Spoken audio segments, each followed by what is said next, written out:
Universe is 26 billion years old ना कि 13 billion years old. तो ये क्या चक्कर है? तो वो जो भाई साहब विसल ब्लोवर है, ही हिमसेल्फ हैजंट सीन है। मैं उसको फॉलो करता, मैंने कहा ये तो बड़ी सीरियस चीज है। और अगर न्यूयॉर्क टाइम्स के फ्रंट पेज के आर्टिकल में ये क्लेम है कि ऐसे ऑब्जेक्ट्स उन्होंने दरियाफ्त किए हैं जिनकी ओरिजिन नहीं पता। अभी आपको और लगता है कि ये सिर्फ नॉस्टैल्जिया की वजह से है या कोई और भी रीजन है? नहीं नहीं, सो ओके यार, देखें आपने ये जो है वो सेंसिटिव बात आपने कर दी है।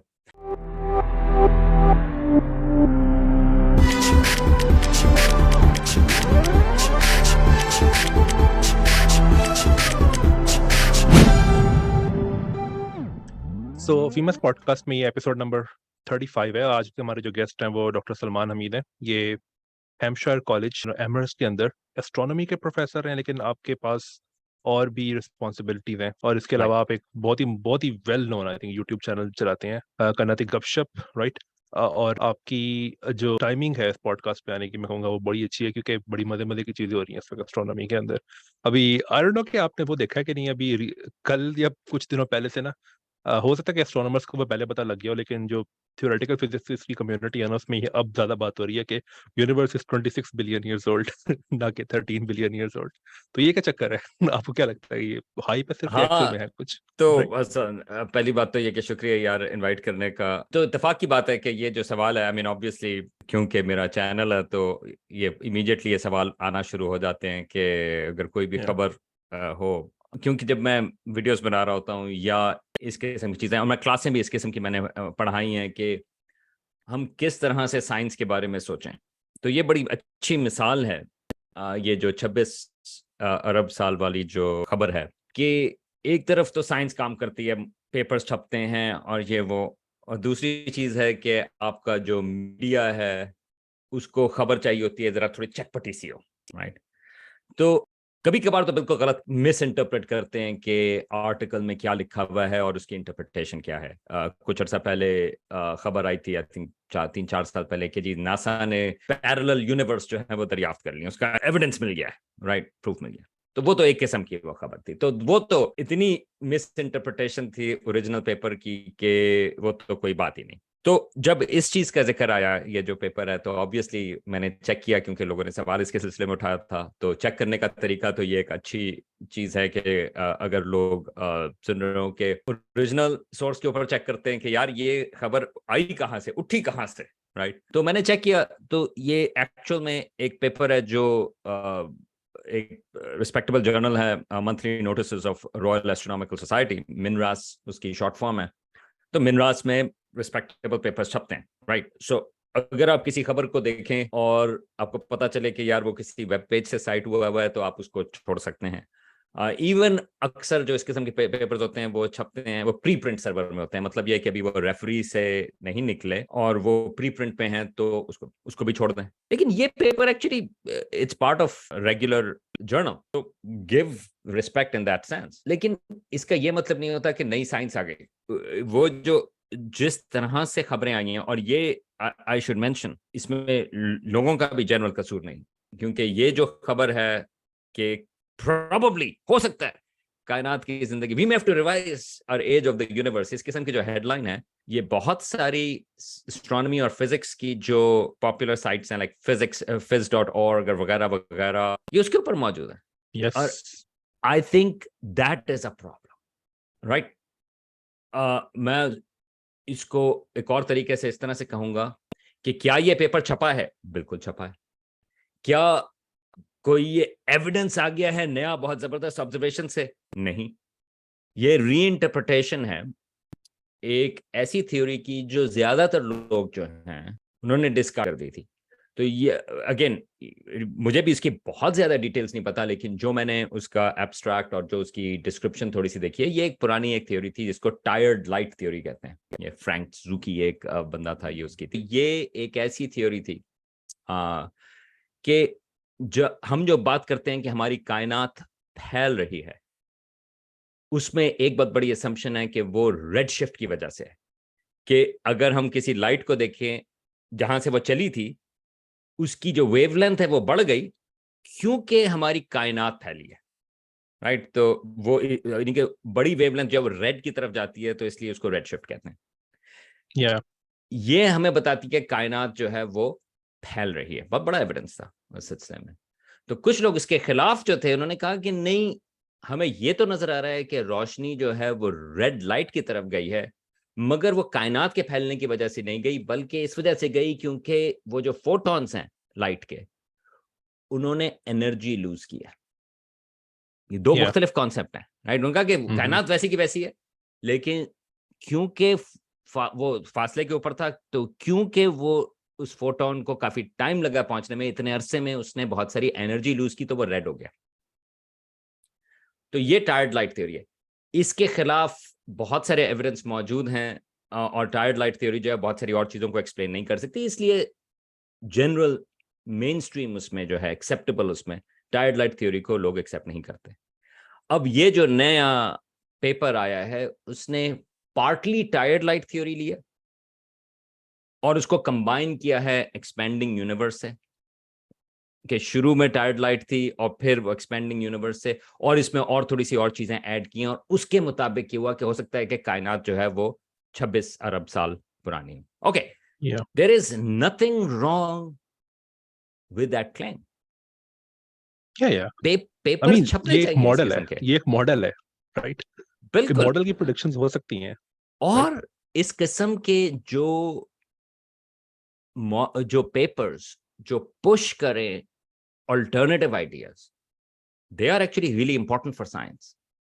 क्योंकि ओह जब या, वो दैट्स ट्रू। पुश करते हैं तो आपको जो एस्टैब्लिश्ड मॉडल है, इट हैज टू रिस्पॉन्ड के एक मिनट नहीं, लेट अस टेस्ट दिस और दैट। तो that is totally fine. I am actually really happy कि इस किस्म के वो आइडियाज जो हैं वो छपते हैं, they are really crucial science के लिए। लेकिन क्योंकि ये पेपर छपा है, इसका ये मतलब नहीं कि साइंसदान जो हैं वो रिवाइज कर रहे हैं कि यार ये कायनात जो है नहीं, ये इसकी इनिशियल स्टेज है। इसका मतलब ये है कि जिस तरह मैंने देखा, हाँ, इंटरेस्टिंग कि बहुत सारे इस किस्म के आइडियाज जो हैं वो छपते हैं और वो गलत होते हैं, लेकिन इंटरेस्टिंग, दैट्स अबाउट इट। मगर कसूर जो है वो ऑथर का नहीं है, कसूर उन लोगों का है जो उसको कवर कर रहे हैं। आई थिंक हमें साइंस कम्युनिकेशन रिवाइज करने की जरूरत है। साइंस बिल्कुल, रिवाइज करने की जरूरत नहीं है। एब्सोल्युटली। तो सो लाइक तो क्या मैं इस सिलसिले में मैं वीडियो बनाऊंगा कायनात के ऊपर? नहीं, क्योंकि इट डजंट डिजर्व इट। अगर मैं इसके ऊपर वीडियो बनाऊंगा तो मैं इस चीज के ऊपर बनाऊंगा कि इसको क्यों नहीं कवर करना चाहिए। लेकिन नॉट ओह के या, ओ माय गुडनेस ये देखें आप संविधान कह रहे हैं, क्योंकि फिर उसकी वजह से इंप्रेशन ये बनता है कि यार साइंस आज ये एक चीज कहती है, कल दूसरी चीज कहती है। एक्चुअली नहीं, साइंस इस तरह से काम नहीं करती। Astronomy community, physics community, actually they will look at this result and से इंटरेस्टिंग, मगर इट लुक्स लाइक कि इसमें जो है बहुत सारी प्रॉब्लम्स हैं, और जो उसके फील्ड में होंगे they are going to respond to it and so on so forth. मगर कोई जरूरत नहीं है कि आप इसमें जो है वो इसको और ज्यादा ना, it may turn out to be correct, मगर आज हम उस स्टेज पर नहीं है। या आई मीन सो मैं एक एस्ट्रोनॉमर नहीं हूँ, लेकिन मैंने उस पेपर का सिर्फ एब्स्ट्रैक्ट देखा था। तो मैंने कहा कि यार मैं क्या कुछ कोई चीज मिस कर रहा हूँ, क्योंकि मेरी जो रीडिंग है उसके मुताबिक ये सिर्फ एक मॉडल है, कि एक प्रिडिक्शन है। लेकिन लोगों ने, और आई थिंक इसमें एक और चीज जो है वो ये है कि something called covariant coupling constants, जो कि ये कहता है कि टाइम के साथ जो है वो कपलिंग्स चेंज हो रही हैं। तो मैंने कहा ओके, ये that there are two assumptions. और टायर्ड लाइट देख के मैं काफी हैरान हुआ था कि अब टायर्ड लाइट को आज भी लोग यूज कर रहे हैं क्या। तो इन दोनों चीजों के साथ इसने एक मॉडल बनाया, बट लोग ऐसे इसको पोर्ट्रे, और आई थिंक इस तरह की और भी कई सारे एपिसोड देखने को मिली हैं पास में भी। फॉर एग्जांपल एक आई थिंक लास्ट ईयर एक ना दो पेपर्स आए थे ससेक्स से। आई थिंक ससेक्स से एक ऑथर था, और कुछ और यूनिवर्सिटी से कुछ और ऑथर से। उन्होंने वो ये क्लेम कर रहे थे कि हमने ब्लैक होल इन्फॉर्मेशन पैराडॉक्स जो है वो सॉल्व कर लिया टोटल। और ये एक ऐसी प्रॉब्लम है bye the way, black hole information paradox, जो कि कई दफा सॉल्व करने का लोगों ने क्लेम किया हुआ है मीडिया के अंदर। तो मजे की बात ये थी कि वो आई थिंक गार्डियन ने कवर किया था, पता नहीं, या शायद गार्डियन ने कवर किया था, जो बड़े अजीब तरीके से। और मजे की बात ये है कि जब लोग उसी ऑथर का वो लेने गए थे ना ओपिनियन, तो वो ऑथर कहता कि यार इनकी बात ना सुनो। गार्डियन की, वो खुद कह रहा है ऑथर के, ये तो बस हाइप क्रिएट कर रहे हैं। हाँ, मगर देखें, मैं जब चेक कर रहा था टायर्ड लाइट का, bye the way sometimes authors का भी कसूर होता है, क्योंकि they give press release, university जो है वो उनका आगे कर देती है व्हाटएवर, लाइक ये जो जेम्स वेब स्पेस टेलीस्कोप ऐसी गैलेक्सीज दरियाफ्त कर चुका है जो इम्पॉसिबल है to exist. I mean like ये एक्चुअली उसका जो ऑथर है ओ, पेपर का, ये उसने खुद आर्टिकल लिखा था विच वाज प्रॉब्लमैटिक। मगर अच्छा, ये मुझे नहीं पता था। ओके। ये जो अभी टायर्ड लाइट के बारे में एक्चुअली लुक लाइक जब मैंने गूगल किया टायर्ड लाइट, मैंने कहा यार ये क्या है, तो actually you will hit on two 2021 paper 2021 में साइंस जो है जर्नल, उसमें भी है कि ये किसी ने दोबारा से कहा है कि टायर्ड लाइट को रीइवैल्यूएट कर रहे हैं। तो ये सिक्लिकल चीज भी है, क्योंकि इस किस्म की चीज जो है वो अटेंशन लेती है। साइंस कम्युनिकेशन के हिसाब से you have to be careful, ये फैसला करना, और एंड इट्स इम्पोर्टेंट कि इस चीज को देखना कि क्या चीज हम उसकी बात करें और क्या चीजें, किस चीज को हाईलाइट करें किस चीज को नहीं। That's a big decision. I am sure आपको उसका पता होगा, क्वांटा मैगजीन का, राइट? सो हाँ हाँ क्वांटा मैगजीन जो है ना, उस बाय द वे उनका भी एक हिकअप हुआ था, आई थिंक, मुझे याद नहीं है इस साल हुआ था या पिछले साल हुआ था, जिसमें उन्होंने आई थिंक एक आर्टिकल लिख दिया था, और वो काफी रिस्पेक्टेड राइटर है जिसने वो आर्टिकल लिखा था, नेटली बोल्चोवर ने, कि उन्होंने एक वर्म होल जो है वो बना लिया है, लेकिन उसके अलावा आई थिंक क्वांटा की रेपुटेशन इसलिए अच्छी है, but the thing is that कि इस तरह की जब एपिसोड्स होती हैं ना, तो उसके बाद आपको समझ आती है कि how hard good science journalism is. इतना आसान नहीं है अच्छा साइंस जर्नलिज्म करना। फॉर एग्जांपल मेरे पास न्यूयॉर्क टाइम की सब्सक्रिप्शन है, लेकिन मैं जब उनका साइंस सेक्शन देखता हूँ ना, मैं कहता हूँ कि हो आई एक्चुअली अप्रिशिएट कि quanta exists, because New York times भी साइंस जर्नलिज्म उतना अच्छा नहीं कर सकता। आपको क्या लगता है कि साइंस जर्नलिज्म करना ज्यादा क्यों मुश्किल है? क्यों कि उनके पास एक्सपर्ट्स कम है, या कोई और मसला भी है, या फिर ये भी है कि इसकी हाइप क्रिएट करना बड़ा आसान है, लेकिन वो हाँ। पॉलिटिक्स वगैरह में भी होता है, तो यहाँ पे ऐसा क्या डिफरेंस है? ये एक ऐसा सवाल है जो it's it's pretty close to मेरे इंटरेस्ट के हिसाब से। देयर इज अ फंडामेंटल एक कॉन्फ्लिक्ट है।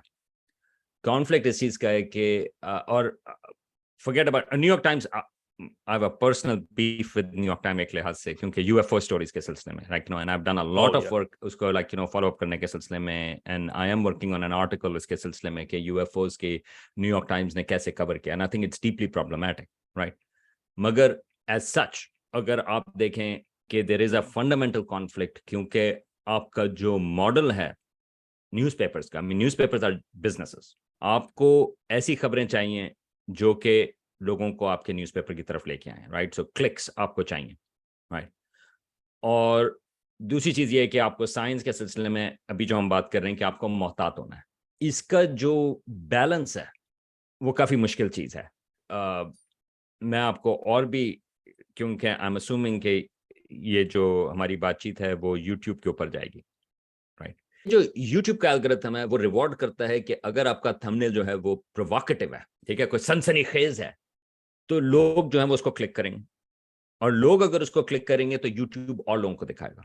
ये ऑलरेडी आप देख रहे हैं कि मॉडल जो है, ये जो आपने बात की कि रिस्पॉन्सिबल किस्म की साइंस जर्नलिज्म क्यों मुश्किल है, ये तो मैं आपको छोटी सी मिसाल दे रहा हूं जो हर कोई जो करता है। अगर आप यूट्यूब पे जाएं तो मेरी जो फीड होती है उसमें अगर आप देखें जो वो रेकमेंड कर रहा है, तो आपको पता चलेगा कि फिजिक्स, नई फिजिक्स जो है वो हर रोज 5 लोग बता रहे हैं कि ये जो चीज है उसने फिजिक्स का लॉ ब्रेक कर, ये नई फिजिक्स आ गई है, ठीक है? या तो उसकी या वजह से एक लिहाज से मैं जो मेरे लिहाज से वो होता है कि एक लिहाज से आप नम हो जाते हैं, क्योंकि यार हर दूसरा वीडियो जो है वो आपको बताता है कि ये रिजल्ट जो है ये बिल्कुल जबरदस्त है, ये बिल्कुल नई फिजिक्स है। ये प्रॉब्लम है। और अगर आप ये चीज नहीं करना चाहते, अगर आप कॉशियस रहना चाहते हैं, जिस तरह अभी हमने बात की कि ये 26 अरब साल वाली बात, I mean you can imagine कि अगर कल कायनात एस्ट्रोनॉमी के ऊपर आई मेक अ वीडियो के यार आप जरा सोचें कि कायनात की जो उम्र है वो साइंटिस्ट कह रहे हैं कि वो डबल हो गई है, यार बहुत सारे लोग जो हैं वो उसको क्लिक करेंगे ऑब्वियसली कि यार ये तो बहुत बड़ी बात है।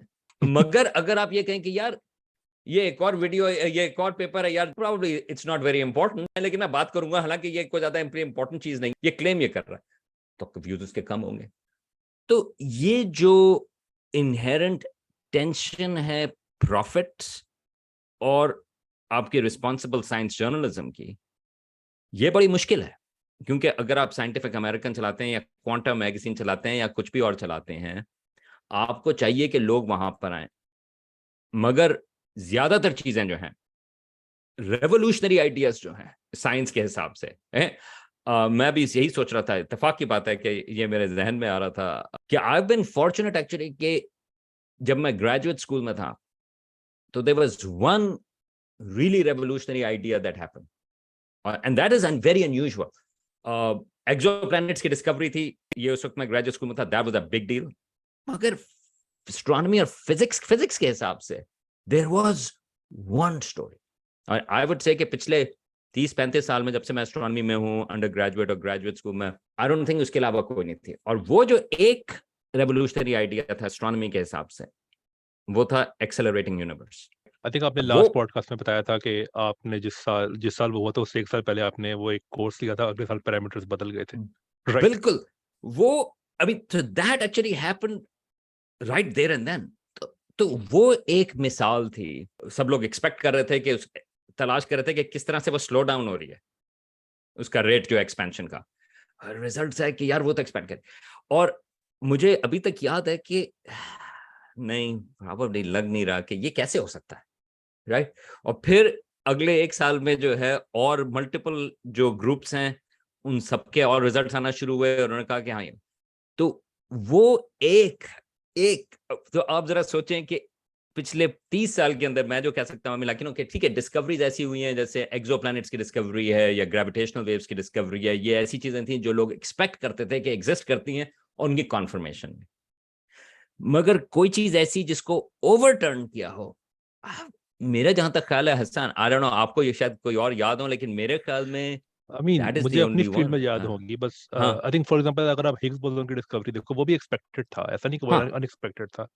आई थिंक अनएक्सपेक्टेड चीज अगर कोई हुई है जो कि, आई मीन मेरा कैरियर बहुत छोटा है आपके मुकाबले में, लेकिन मेरा जो छोटा सा कैरियर है उसमें आई थिंक वो G-2 experiment, that was kind of unexpected. But उसके अलावा मुझे नहीं कोई याद अनएक्सपेक्टेड कोई ऐसी डिस्कवरी हुई है पार्टिकल फिजिक्स में। तो अगर आप क्लेम्स सोचे, बहुत आए हैं, क्लेम्स बहुत हाँ आए हैं, लेकिन क्लेम्स दैट्स द बहुत की आए हैं, थिंग, राइट? तो राइट? इन थियोरी अगर आप सोचें कि अगर ये रेट है नई चीजों के, फंडामेंटली नई चीज है, इट्स नॉट के आई मीन हर पीएचडी, आपकी पीएचडी है, मेरी आई मीन हर पीएचडी जो है वो कुछ नई चीज करती है, राइट? मगर I am talking about foundational changes के यार, तो जिस तरह एक्सेलरेटिंग यूनिवर्स थी, that was a foundational change के एक मिनट एक्सेलरेट, ये डार्क एनर्जी, ये वो, राइट? वो बहुत कम है। लेकिन अगर आप YouTube के थंबनेल्स के हिसाब से जाएं तो तकरीबन 5 डिस्कवरीज हर हफ्ते होती हैं जो फिजिक्स को तोड़ देती हैं। तो ये एक चैलेंज है। और उम्मीद मुझे ये है, आई मीन लाइक वो जो कहते हैं कि it's a long game. Long game से मतलब ये है कि ठीक है, आज आपके ज्यादा व्यूज आ जाएंगे, कल आपके ज्यादा व्यूज आ जाएंगे, लेकिन अल्टीमेटली आपका ट्रस्ट जो है व्यूअर्स के साथ या रीडर्स के साथ, अगर आप न्यूज़पेपर के उसके ऊपर हो, वो उसके ऊपर डिपेंडेंट होगा कि आप हर चीज के ऊपर रिएक्ट नहीं कर रहे हैं, मगर यू आर बीइंग कॉशियस। तो ultimately you may not get like 2 million views या 4 मिलियन व्यूज या व्हाटएवर, ठीक है, बट दैट्स ओके। अगर आपको आपका गोल क्या है? अगर आपका गोल ये है कि साइंस की अच्छी कम्युनिकेशन होनी चाहिए, तो you will be successful in getting that. अगर आपका गोल ये है कि आपके 4 मिलियन व्यूज हों, तो दैट्स अ डिफरेंट गोल।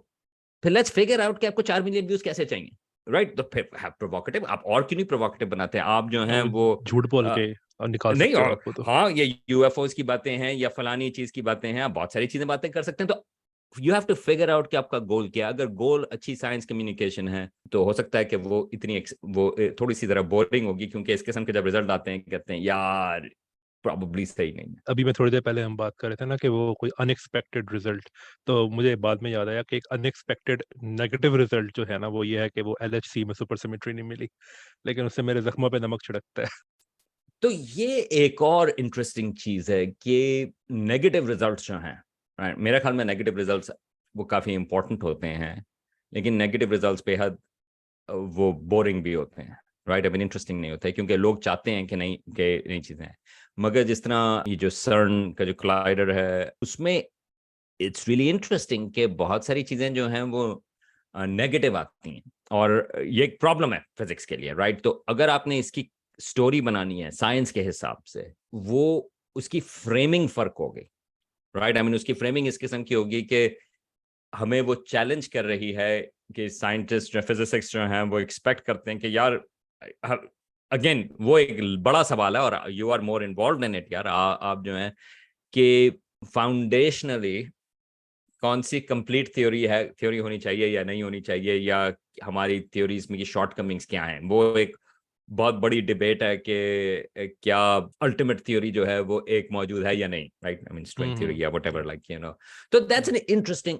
तो अगर आप उसको आप डिस्कस कर रहे हैं, तो उसकी फ्रेमिंग फर्क है, राइट? आई मीन आप you can still make it interesting negative results, क्योंकि एक इस चीज की चीज है कि ये चीज आपको आगे, you need something to break in some sense, right, large hadron collider का, क्योंकि that will lead to something different maybe, या सुपर सिमेट्री की तरफ लेके जाए, मगर वैसा नहीं हो रहा। तो वो जो नेगेटिव रिजल्ट्स हैं, वो उसमें समझाने की बात ये होगी कि किस तरीके से वो मॉडल्स को पुश कर रहे हैं कि जो नेगेटिव रिजल्ट्स हैं वो भी कुछ कह रहे हैं, तो वो क्या कह रहे हैं उसको बताना।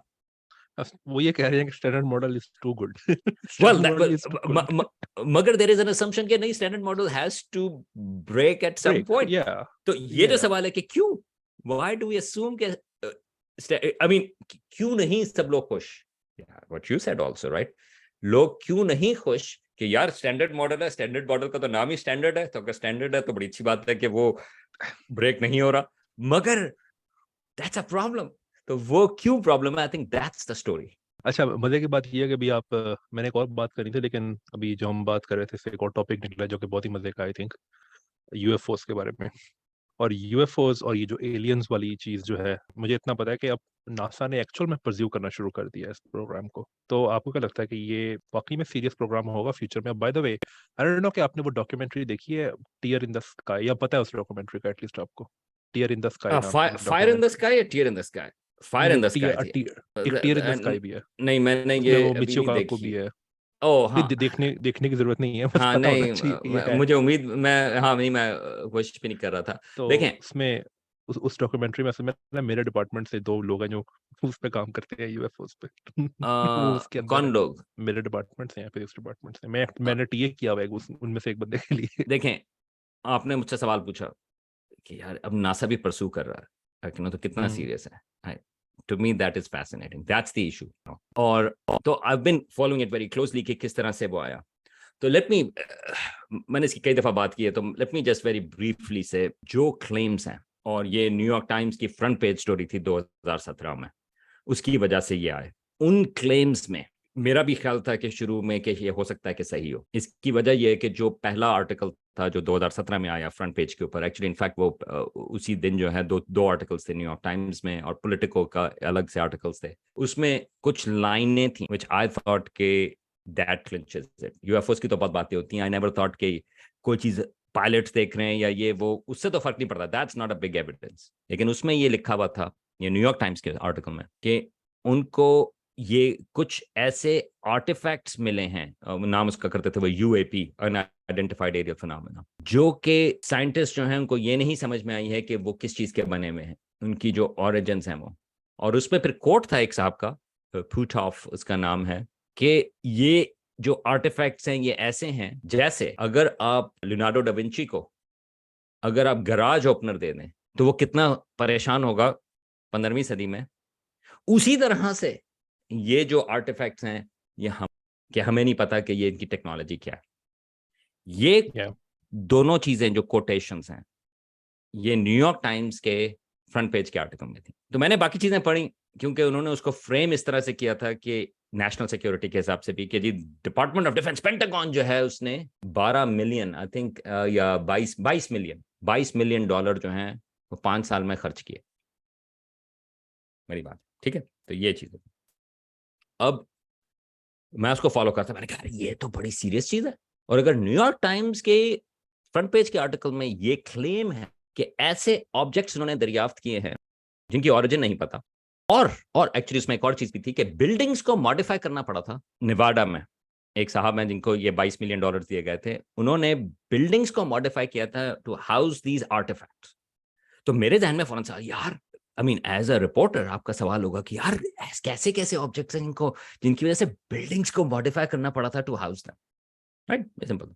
और मेरा ख्याल ये था कि अगर वो न्यूयॉर्क टाइम्स में आ रहा है तो यार जो रिपोर्टर है उसने कम अज कम ये देखे तो होंगे ये क्या चीज है। वो ऐसे तो नहीं आई रिपोर्ट मीन, करता है कि यार अगेन न्यूयॉर्क टाइम्स की फलाने ने, कोई बहुत अच्छी रेपुटेशन तो नहीं है साइंस ये जर्नलिज्म में, राइट? फलाने आदमी ने कहा कि वो है। तो पता ये चला कि नन ऑफ दीज रिपोर्टर्स, 3 उसमें स्टोरी राइटर्स थे, इनमें से किसी ने भी ये चीज नहीं देखी थी। और फिर 2 साल के बाद एक छोटी सी रिट्रैक्शन थी in the middle of another UFO article, कि वो बाय द वे वो जो ऑब्जेक्ट्स थे they turn out to be lab के टेस्ट के बाद of human origin. Yeah, obviously. I mean, अच्छा, obviously. लेकिन ये मैं आपके दूसरे सवाल की तरफ, आपकी चीज के ऊपर आता हूँ। उस क्योंकि वो न्यूयॉर्क टाइम्स के फ्रंट पेज के ऊपर था, तो कांग्रेस गॉट इन्वॉल्व। ये क्या हो रहा है? और क्योंकि इन्होंने नेशनल सिक्योरिटी का लिंक कर दिया था, क्या पता क्या हो सकता है, यूएफओ ना हो तो फिर होता है चीन कर रहा हो, रशिया कर रहा हो, कोई और चीज हो। तो कांग्रेस ने हियरिंग की, कांग्रेस ने कहा कि हमें इन्वेस्टिगेट करके बताएं। अब अगर इन्वेस्टिगेशन हो रही है तो फिर कांग्रेस को रिपोर्ट आती है, तो न्यूयॉर्क टाइम्स कवर कर रहा है, सारे अखबार कवर करेंगे, कांग्रेस जो है यूएफओ को सीरियसली ले रही है। तो कांग्रेस ने कहा नासा को आप इन्वेस्टिगेट करें कि क्या चीज हो रही है। तो नासा जो है उसने कमीशन बनाया, राइट। फिर आप मुझसे सवाल पूछ रहे हैं कि यार ये नासा ने कमीशन बनाया, तो क्या ये सीरियस बात नहीं है?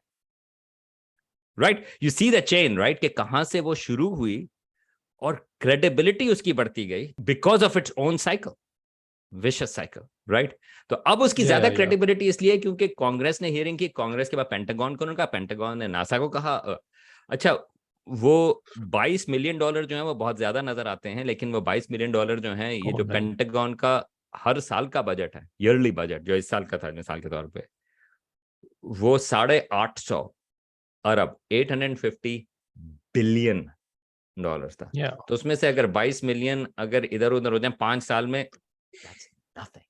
तो मैं Anyway, वही तो कहने ये लगा था कि 22 मिलियन बहुत ज्यादा नहीं है, अभी मेरी यूनिवर्सिटी का बजट इससे ज्यादा है। राइट, तो ये बहुत ज्यादा नहीं है बजट। तो हाँ, तो लेकिन यूएफओस की कोई ऐसी बात नहीं। हाँ, यहाँ पे यूएस में आई थिंक ऑलमोस्ट 2.5 साल रहने के मुझे समझ आ गई है कि पॉपुलेशन में काफी सारे लोग हैं जो कि एक्चुअल में समझते हैं कि यूएफओस वाकई में एग्जिस्ट करते हैं। एक दफा मैं यहाँ पे एक जगह है अल्बनी में, क्लिफ्टन पार्क के नाम से, मैंने वहां जाना था, तो उसमें एक बस बदलनी पड़ती है। तो उसमें मैं बस स्टॉप पे खड़ा हुआ था, तो एक बंदा मुझे कहता कि तुम क्या पढ़ते हो? मैंने कहा क्या करते हो? मैंने कहा मैं स्टूडेंट हूँ, मैं फिजिक्स पढ़ता हूँ।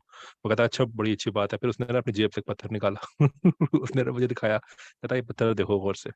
मैंने कहा क्या है इसमें? कहता है ये देखो, ये एलियन का फेस नजर आ रहा है इसके अंदर। मैंने कहा बस कहाँ रह गई है यार। तो इसमें बात ये है कि मैंने ये देखा कि बहुत ज्यादा लोग हैं जो कि एक्चुअल, और वो जो नासा की एक आई डोंट नो कि वो एक मीटिंग हुई थी कुछ वीक्स पहले, जिसमें लोगों ने आगे प्रेजेंटेशन दी थी इसी के ऊपर, यूएफओस के बारे में। तो उसमें नीचे कमेंट्स देखने वाले थे कि आई एम सो ग्लैड कि नासा ये जो है वो एक्चुअल में ट्रुथ को परस्यू कर रहा है। मैंने कहा यार क्या हो रहा है ये? तो आप जो कहानी बता रहे हैं, बेशतर लोगों को वो शायद उस तरह नहीं पता। तो वो समझते हैं कि एक्चुअल में नासा जो है वो समझ गया कि एलियंस जो है वो एग्जिस्ट करते हैं। और फिर इस तरह की चीजें मशहूर हुई आई डोंट नो कि इनकी कितनी सच्चाई है, ये एरिया 51 जैसी चीजें। तो लोग समझते हैं कि एक्चुअल में एलियंस बंद करके रखे हुए हैं गवर्नमेंट ने वहां पे। उसके बारे में आपको पता है कुछ कि ये कहाँ से शुरू हुई थी ये वाली टर्म जो है एरिया 51, और इसकी एक्चुअल हाँ, में तो हकीकत आई क्या मीन है? Area 51 is a military base. I mean, क्या वहां पे जा सकते हैं? नहीं। क्या वहां पर ऑब्वियसली। सीक्रेट चीजें होती हैं? बिल्कुल होती हैं, right. I mean, so there is always a, वो जो कहते हैं ना कि there is a kernel of truth into these things, और उसके बाद वो आगे आती हैं। तो ये 50s 60s की बात है जब वो एरिया 51 का शुरू हुआ था, एंड अगेन लोगों ने ज्यादा सीरियसली नहीं लिया था। अभी जो नासा की बाद अब जो रिपोर्ट आई है, जो about 1.5 महीना पहले, इट एक्चुअली कैटेगोरिकली उसने डिनाई किया, उसने कहा कि जी ये जो यूएफओस के क्लेम्स हैं ज्यादातर जो हैं वो they can be explained by human origins या नेचुरल ओरिजिन्स या like plane aircraft and things like that. लेकिन उसके फौरन बाद, उसके 2 हफ्ते के बाद या 1 हफ्ते के बाद, एक और खबर आई थी कि एक विसल ब्लोअर है, उसने कहा है गवर्नमेंट जो है उसके पास एलियन बॉडीज मौजूद हैं, राइट, और एयरक्राफ्ट। तो अचानक से फिर से न्यूज साइकिल जो है उसने इट हैड पिक्ड अप, और इनफैक्ट उसकी इंटरेस्टिंग अभी स्टोरी ये लोग थी तो कि नहीं था वो? वेल, आवी लोब इज ऑफ्टन कोटेड, मगर उसमें नहीं था, मगर इसमें उन्होंने न्यूयॉर्क टाइम्स और वॉशिंगटन पोस्ट, उन्होंने उसको जो है रिपोर्ट नहीं किया। ये वही लोग थे ऑथर्स जिन्होंने 2017 की स्टोरी पब्लिश की थी। अब ये विसल ब्लोअर की स्टडी पब्लिश कर रहे थे, लेकिन न्यूयॉर्क टाइम्स ने भी कहा कि नहीं, हम नहीं पब्लिश कर रहे, वॉशिंगटन पोस्ट ने कहा कि हमें और टाइम चाहिए, स्लेट ने कहा कि हमें और टाइम चाहिए, तो पॉलिटिको ने, तो they decided to actually post it on, ये एक वेबसाइट है वहां पर, और लेकिन उसको फिर पिकअप कर दिया लोगों ने। मुझे उसकी रिपोर्ट पढ़नी पड़ी थी, क्योंकि इसी किस्म के सवाल के एक्चुअल में क्या, अगर आप उसमें देखें तो वो जो भाई साहब विसल ब्लोअर है, ही हिमसेल्फ हैजंट सीन है, उसको लोगों ने बताया जो बहुत ट्रस्टवर्दी है कि ओह या। हुकूमत के पास है, तो ही टेस्टिफाइड टू कांग्रेस। अच्छा, आप कांग्रेस की क्यों टेस्टिफाइड किया? तो फिर आप ये चेन वापस से चलना शुरू कर दें कि क्योंकि ये न्यूयॉर्क टाइम्स की स्टोरी आई थी तो कांग्रेस की हियरिंग थी। ये कनेक्ट हो गई अमेरिकन पॉलिटिकल सिस्टम में, क्योंकि रिपब्लिकन्स जो हैं यहाँ पे वो बहुत सस्पेशन है कि गवर्नमेंट जो है वो बहुत सारी चीजें जो है वो बता नहीं रही। तो ये जो यूएफओस की चीज है, वैसे तो खैर डेमोक्रेट्स रिपब्लिकन्स दोनों इसमें हैं, लेकिन इस पर्टिकुलर एंगल जो है उसमें रिपब्लिकन कांग्रेसमैन जो है वो ज्यादा इन्वॉल्व है। वो ये कहते हैं कि ये तो देखें एक और मिसाल है कि ये हमें चीजें सही नहीं बता रहे, लेकिन जो अल्टीमेट चीज है कि इस किस्म का जो क्लेम है कि अगर वो कोई एलियन स्पेसक्राफ्ट हो, वो इतना इतना इतना बड़ा क्लेम है कि जो मेरे लिए जो सबसे जो कहते हैं ना कि एक टेल होता है कि ये चीज सही नहीं जो वो कह रहे हैं, वो ये है कि कितनी ऑर्डिनरी चीज है। अगर और क्लेम ये है कि हुकूमत के पास एलियंस जो हैं, बॉडीज जो हैं, या इनके एलियंस जो टेक्नोलॉजी है वो 30 साल से 40 साल से है। देखें, अगर कोई इस किस्म की चीज दरियाफ्त होती है तो वो एक फील्ड नहीं, वो ये अक्सर ये जो खाली टेक्नोलॉजी के ऊपर फोकस होता है ना, ये आपको बताता है कि ये सिर्फ फिल्मों से मुतासिर होके ये क्लेम आए हैं, रियलिटी से नहीं। क्योंकि रियलिटी में अगर हमें एक डीएनए भी मिल जाता है ना एलियन का, या कोई मॉलिक्यूल जो लाइफ का है, इस किस्म के सवाल उठेंगे किस चीज के बने में। अगर अगर मेरे पास अगर एलियन बॉडी हो तो मेरा पहला ये सवाल नहीं होगा इनके पास टेक्नोलॉजी कौन सी है I यार, mean, क्योंकि it changes the meaning of being a living being in the universe. इसका मतलब क्या होता है फिजिक्स, लिविंग बीइंग होने का? Astronomy, Yes. Biology, philosophy, chemistry, ये तमाम Yeah. फील्ड्स जो हैं दे विल ड्रामेटिकली चेंज। क्योंकि अगर आपकी एक स्पेसक्राफ्ट, लेट्स फिगर आउट कि अगर स्पेसक्राफ्ट आती है, पहली बात तो ये है कि किस चीज की बनी हुई है, उनके एलिमेंट्स कौन से इस्तेमाल किए। You can tell so much. अगर आपका स्पेसक्राफ्ट किस जगह से हमारी कहकशां के किस हिस्से से आया है, क्योंकि यू कैन एक्चुअली टेल कि अगर किस किस्म की रेडिएशन उसके ऊपर इंपैक्ट करती है। आप ये पता कर सकते हैं कि अगर बॉडीज ना भी हों तो वो स्पेसक्राफ्ट किस तरह से बना हुआ है, तो फिगर आउट कि उनकी एवोल्यूशन किस तरह से हुई उनके प्लेनेट के ऊपर। क्या वो हाथ इस्तेमाल करते हैं, किस किस्म का मटेरियल इस्तेमाल करते हैं, कौन से एलिमेंट्स इस्तेमाल करते हैं, उसकी वजह से हमें उनके प्लेनेट के बारे में क्या पता है। मतलब ये कि जो टेक्नोलॉजी का सवाल है वो सबसे बोरिंग सवाल है। इतने और फाउंडेशनल चीजें हैं जो नॉर्मली अगर कोई आपको एलियन चीज मिलती है यू वुड बी आस्किंग। तो क्योंकि इस किस्म के कोई सवाल वो नहीं उठाते, खाली सवाल होता है कि हमारे पास एक एडवांस टेक्नोलॉजी आ गई है। इस क्लेम, ये जो क्लेम है, ये ऑटोमेटिकली आपको बताता है कि ये क्लेम जो है एलियंस का वो गलत है, वो फॉल्स है। क्योंकि जो Yeah. इतने और इंटरेस्टिंग सवालात हैं वो कोई उठा ही नहीं रहा, ये कैसे हो सकता I think most of ideologies बनाई है ह्यूमन बीइंग्स ने वो रीराइट करनी पड़ेंगी इफ वी लर्न कि हम हमारे अलावा और भी लिविंग बीइंग्स हैं है। यूनिवर्स के एब्सोल्युटली, अंदर भी। वो कहते हैं एब्सोल्युटली, ना कि एक कोट है बड़ा मजे का कि there we are either alone in the universe और we are not, both possibilities are equally terrifying. Right, right, right, बिल्कुल दोनों बिल्कुल। राइट। तो अब इसके अलावा एक एक और बड़ी मशहूर स्टोरी है, ओके, जो कि मैं ना आई थिंक इतनी दफा सुन चुका हूँ कि मेरे कान पक गए हम सुन सुन के। तो मोस्ट प्रोबेबली आपने भी वो सुनी होगी। वो ये कहते हैं कि उन्होंने एक चीज ऑब्जर्व की थी जो कि ऑलमोस्ट 70,000 फीट ऊपर थी और 5 सेकंड्स के अंदर it was at sea level. और वो कह रहे थे कि 70,000 फीट तक गिरना 5 सेकंड्स में, इसमें ये जो है ये कोई नॉन ह्यूमन टेक्नोलॉजी नहीं कर सकती, तो it has to be aliens. यार ये वाला क्लेम जो है ये मैं तो पता नहीं कितने लोगों से कितनी दफा सुन चुका हूँ।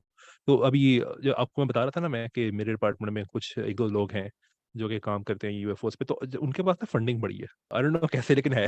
राइट। तो वो ना अपने हमारे जो वीकली कोलोक्वियम होती है ना उनमें ना अपने स्पीकर्स को बुलाते हैं अपने फील्ड में।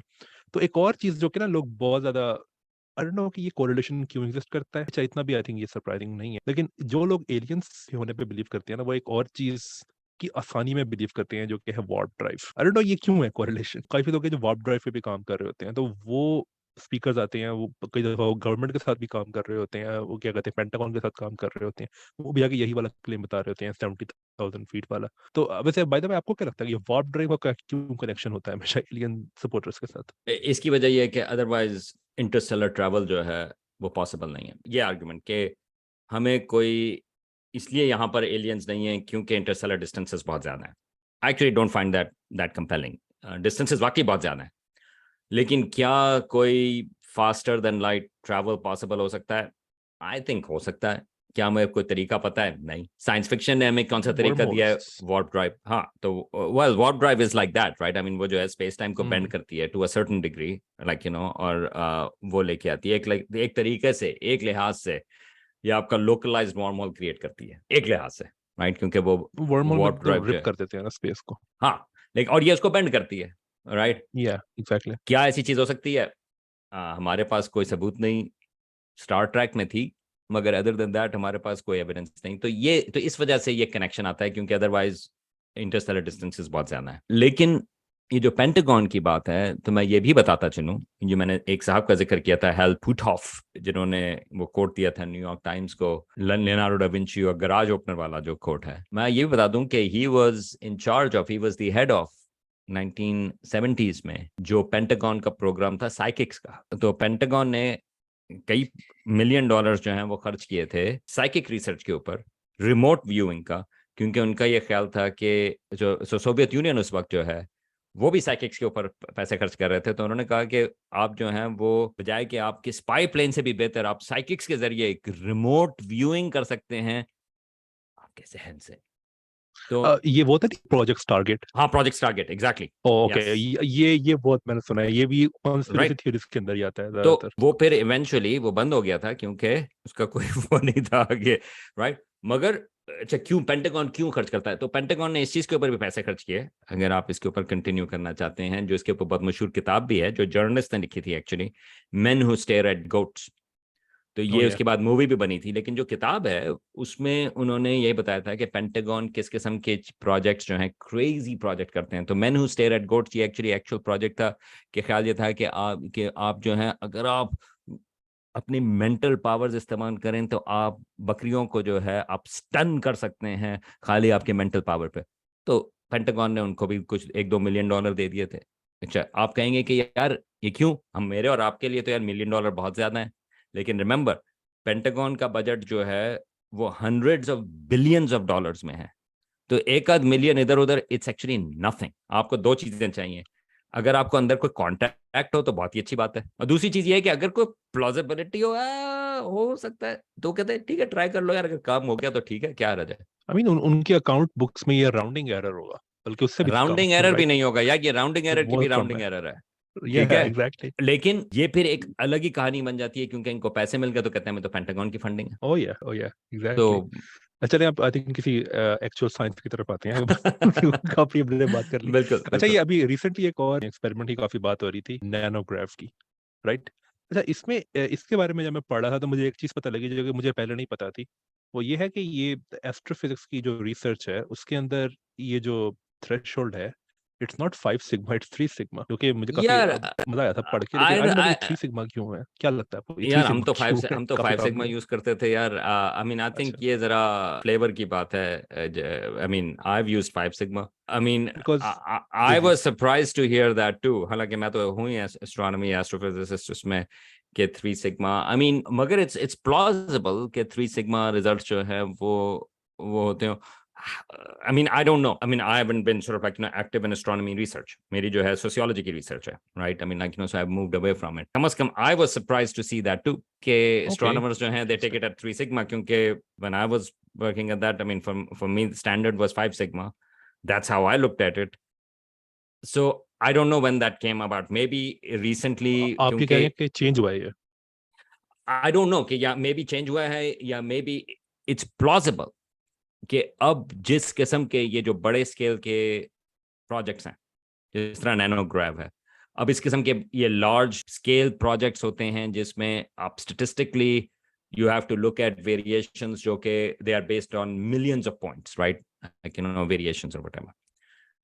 मे बी उस जब इस किस्म की बड़ी कोलैबोरेशंस आना शुरू हुई हैं which are more like physics, right, जिस तरह की जो एस्ट्रोनॉमी में पहले इतनी बड़ी स्केल की कोलैबोरेशंस नहीं थी, राइट। आई मीन ये दे आर रिलेटिवली न्यू इसके, तो may be that those collaborations have worked on के 3 sigma is okay, मगर that would be a newer thing. I mean, I don't think कि इस किस्म की कोई discussion पहले थी. I mean, I think we used it at 5 sigma, मगर I was not part of a big 90s में. Again, it wasn't a big sort of like collaborations. Early 2000s में इस किस्म की collaborations शुरू हुई हैं.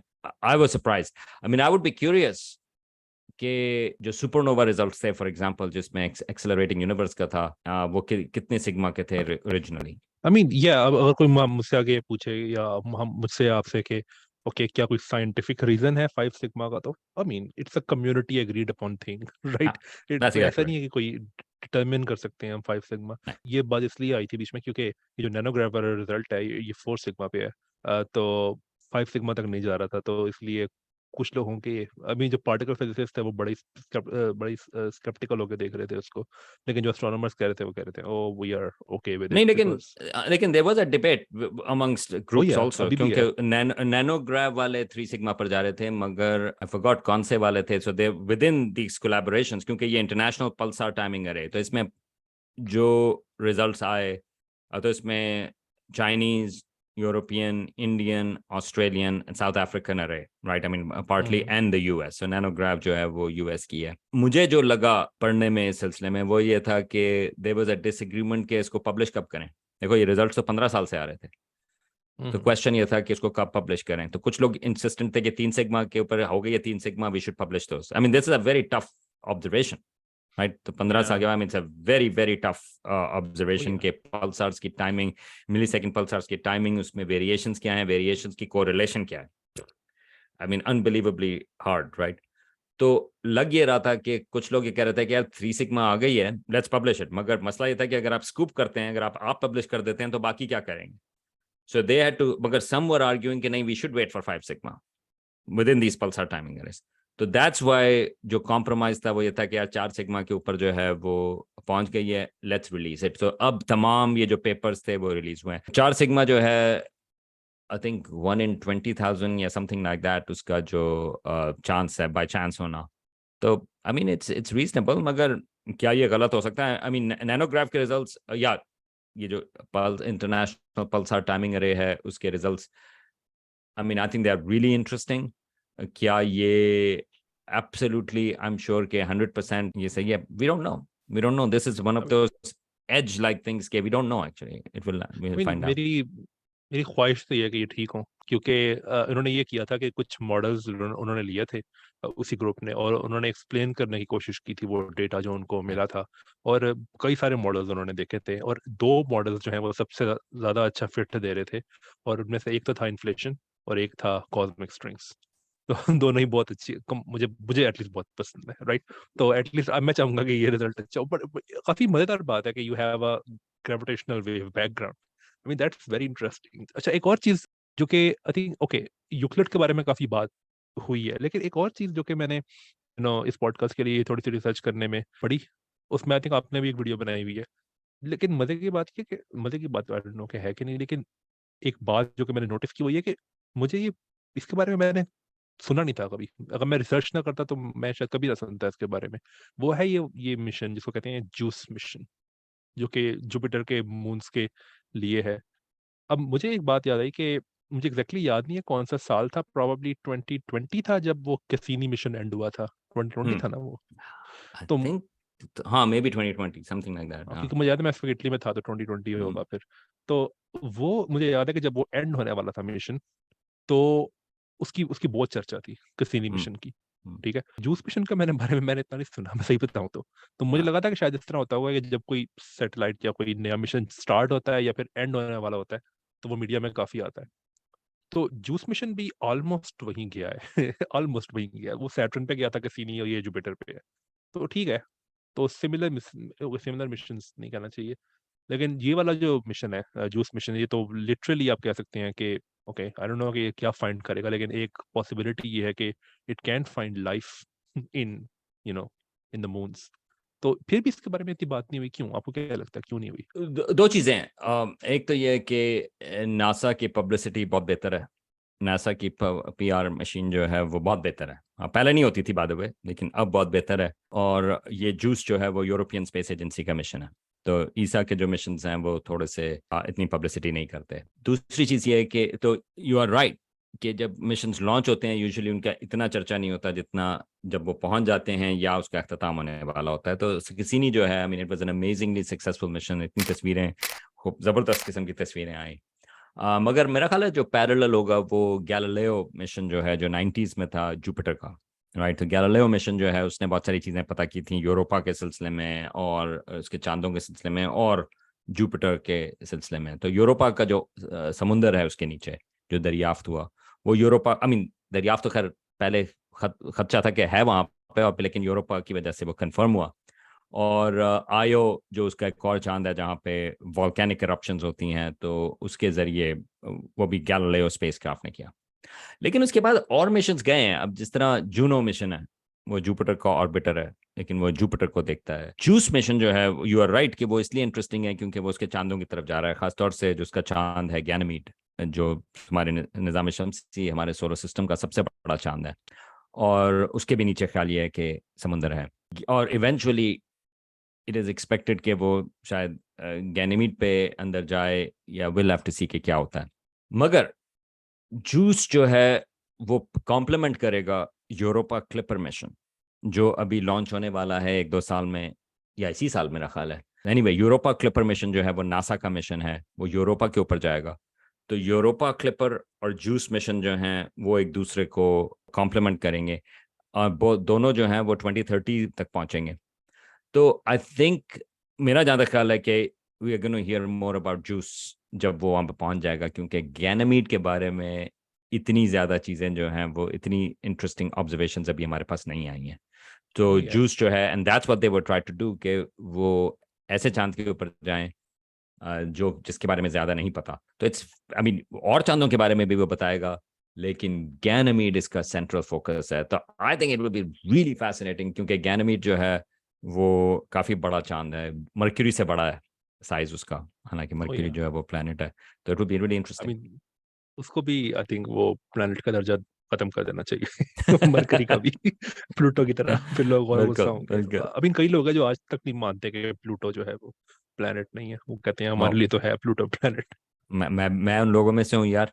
मैं भी यही अच्छा, कहता हूँ कि वाकई? प्लूटो, हाँ मेरा ख्याल है कि प्लूटो जो है वो प्लैनेट होना चाहिए। अभी आपको और लगता है कि ये सिर्फ नॉस्टैल्जिया की वजह से है या कोई और भी रीजन है? नहीं नहीं, सो ओके यार, देखें, आपने ये जो है वो सेंसिटिव बात आपने कर दी है। नहीं, अ, अच्छा चले करते हैं बात। तो प्लूटो जो है, उसका जो डिस्कवरर था क्लाइड टॉम्बो, वो जहाँ पे मैंने पीएचडी की, न्यू मैक्सिको में, लास क्रूसेस में, न्यू मैक्सिको स्टेट में, वो हमारे एस्ट्रोनॉमी डिपार्टमेंट का फाउंडर था।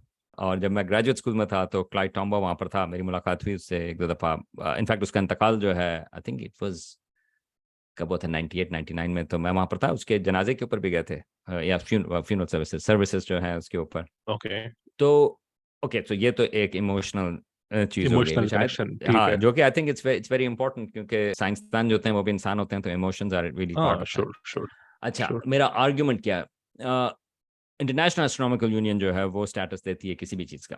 तो 2006 में तो ये डिबेट चल रही थी, और ये डिबेट जो है वो नील डिग्रास टाइसन उसकी वजह से भी शुरू हुई थी, क्योंकि जब 1990s में, अर्ली 2000 में, American museum of natural history का है हिडन प्लानिटेरियम, और उसका वहाँ पे एस्ट्रोनॉमी का सेक्शन, वहाँ पे उन्होंने फैसला किया कि प्लूटो को वो वहाँ पे नहीं शामिल करेंगे एज अ प्लैनेट, राइट।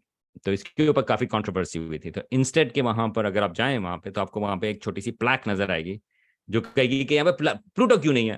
तो कहते हैं कि प्लूटो के ऊपर डिबेट है, वगैरह वगैरह। अब 2006 में ये इंटरनेशनल एस्ट्रोनॉमिकल यूनियन की मीटिंग हुई थी, और आखिरी दिन एक सरप्राइज वोट था कि क्या प्लूटो प्लैनेट है या नहीं। तो 500 लोग बचे थे। तो दुनिया में 10,000 के करीब एस्ट्रोनॉमर्स हैं, बाय द वे, रफली। और 500 एस्ट्रोनॉमर्स वहां पर मौजूद थे, जिनसे कहा कि वोट करें कि प्लूटो जो है वो प्लैनेट है या नहीं। और ये it was a surprise vote आखिरी दिन, ठीक है, क्योंकि it was hmm. The heated debate इस चीज के ऊपर। तो उसकी वजह से प्लूटो जो है वो प्लैनेट नहीं रहा, उस वोट की वजह से जो 2006 में हुआ था। अच्छा, अब ये मैंने आपसे उसकी बात कर ली, इमोशंस की और लीगल प्रोसीजर की, ठीक है। लीगल प्रोसीजर मैं आपको बता रहा हूँ कि थोड़ा सस्पेक्ट था। Let's talk about science. Science के हिसाब से जो डेफिनेशन प्लूटो की आई है, अगर आप वो डेफिनेशन लें तो ज़मीन भी प्लैनेट ना हो, अगर आप उसको सही तरह से फॉलो करें। क्योंकि उसका जो एक बहुत बड़ा उस डेफिनेशन में क्राइटेरियन है, क्योंकि प्लूटो जो है वो क्वाइपर बेल्ट, जो इलाका है जहाँ पर या एस्ट्रॉइड्स वगैरह भी पाए जाते हैं, वो उस इलाके में है। उसमें एक क्राइटेरियन ये है कि आप जो अगर प्लैनेट हैं, तो आपने आसपास की डबरी जो है, मतलब ये कि आसपास का जो मटेरियल है वो आपने साफ कर लिया हो। यानी कि जमीन जब या घूमती है तो उसके आसपास ज्यादा डबरी नहीं। That's fine. इस वजह से प्लूटो जो है प्लैनेट नहीं, एक बड़ी इंपॉर्टेंट क्राइटेरियन है। या आई थिंक ये अभी मेजर क्राइटेरिया यही था। अगर आप जमीन को प्लूटो के डिस्टेंस के ऊपर रख दें, जमीन कैन नॉट क्लियर आउट वो डबरी, क्योंकि एरिया ओके। बहुत बड़ा हो जाएगा, ठीक है। तो जमीन जो राइट। है वो प्लेनेट है क्योंकि करीब है, मगर अगर आप जमीन को ही वही वही चीज आप उसको प्लूटो के डिस्टेंस के ऊपर कर देंगे तो वो प्लेनेट नहीं रहेगा उस क्राइटेरिया ओके। के हिसाब से, ओके, ये राइट। बात मुझे नहीं पता थी। तो अगर सपोज करें हम काइपर बेल्ट का रेडियस रिड्यूस करके जमीन के ऑर्बिट जितना कर लें तो फिर कर देगी जमीन क्लियर, या वो तब भी नहीं करेगी? हाँ, आई mean I think it may clear out, I actually don't know. ये अच्छा सवाल है, आई डोंट नो। ओके। मगर अगर आप एक्सो प्लैनेट्स को देखें, जो कि नाम उनका है एक्सो प्लैनेट, राइट। ज्यादातर जो एक्सो प्लैनेट्स हैं वो अगेन बहुत सारे जो हैं वो प्लूटो वाली डेफिनेशन को पूरे नहीं करते, राइट। ओके। मगर हम उनको प्लैनेट कहते हैं हाँ, क्योंकि वो सारे अजीबोगरीब किस्म के, बहुत सारे अजीबोगरीब किस्म के हैं, राइट। मगर we count them as planets. मेरा कहने का मकसद इसमें इन तमाम चीजों में ये नहीं है कि प्लूटो जो है वो प्लैनेट है या नहीं, एज सच। अगर आज अभी हम कह रहे प्लूटो हैं को कि डिस्कवर करें, इनकंसिस्टेंसीज हैं। एग्जैक्टली आज अगर हम प्लूटो को डिस्कवर करेंगे तो we may not call it a planet, and that was a decision, like उसको जो लोगों ने एक्चुअल में जो एक्चुअल जो डेजिग्नेशन थी वो ये नहीं थी कि वो प्लैनेट है या नहीं, इट्स अ ड्वार्फ प्लैनेट। तो तीन किस्म के प्लैनेट्स पाए जाते थे हमारे सोलर सिस्टम में, टेरेस्ट्रियल प्लैनेट, गैस जायंट्स और ड्वार्फ प्लैनेट्स। और ड्वार्फ प्लैनेट्स में क्वारर और वो जो और बाहर के जो कुइपर बेल्ट के ऑब्जेक्ट्स हैं जो प्लूटो के साइज कॉम्परेबल साइज के हैं, वो ऑब्जेक्ट्स उसमें शामिल थे। तो it's a dwarf planet and I think there is nothing wrong with that. मगर जो उसके ऊपर फोकस था वो ये था, क्योंकि हम बात करते थे कि हमारे 9 प्लैनेट्स हैं, अब 8 प्लैनेट हो गए। तो ये बात जो है मेरे हिसाब से it's more about history, it's a more of a historical thing. तो जिस तरह से हम हिस्ट्री एस्ट्रोनॉमी में और भी बहुत सारी चीजें हैं जो हिस्टोरिकली एक तरीके से I, then we keep those with us. मिसाल के तौर पे जो ऑब्जेक्ट्स हैं जिनको हम प्लैनेटरी नेबुला कहते हैं, उनका प्लैनेट से कोई ताल्लुक नहीं। प्लैनेटरी नेबुला वो चीजें हैं जो जब सितारा जो है, जब हमारा सूरज जो है, जब उसका भी इख्तिताम हो रहा होगा तो वो अपनी गैसेस को एक्सपेल करेगा, तो वो एक गोलाई में उसके आ जाते हैं। ठीक है, ये मेरे पीछे जो तस्वीर है वो प्लैनेटरी नेबुला की है। इसको जब शुरू में नई टेलीस्कोप्स थी 18वीं सदी में, जब लोगों ने देखना शुरू किया कि यार ये प्रोटोप्लैनेटरी डिस्क सी नजर आ रही है, ये गालिबन ये जो नेबुला है ये प्लैनेट्स का बता रहा है। अब उसका नाम जो है वो प्लैनेटरी नेबुला रहा, मगर it has nothing to do with planets. तो अब हम उनका नाम नहीं बदलते प्लैनेटरी नेबुला का, हम कहते हैं कि यार ऐसे ही। इसी तरह जो स्टार्स की क्लासिफिकेशन है, अगर आपको स्टार्स का पता करना हो तो हमारा सूरज जो है वो जी टाइप स्टार है, या और सबसे जो गर्म सितारे होते हैं वो ओ टाइप स्टार्स होते हैं। ओ, दूसरे जो गर्म सितारे होते हैं वो बी होते हैं, फिर ए, ओ बी ए एफ जी के एम, ये क्लासिफिकेशन है सितारों की। ये वो था नहीं, ये आपके I think, correct me if I am wrong, ये वो है वो जो एनी जंप कैनन ने बनाया था कैटलॉग, ये वही वाला है या डिफरेंट है उससे?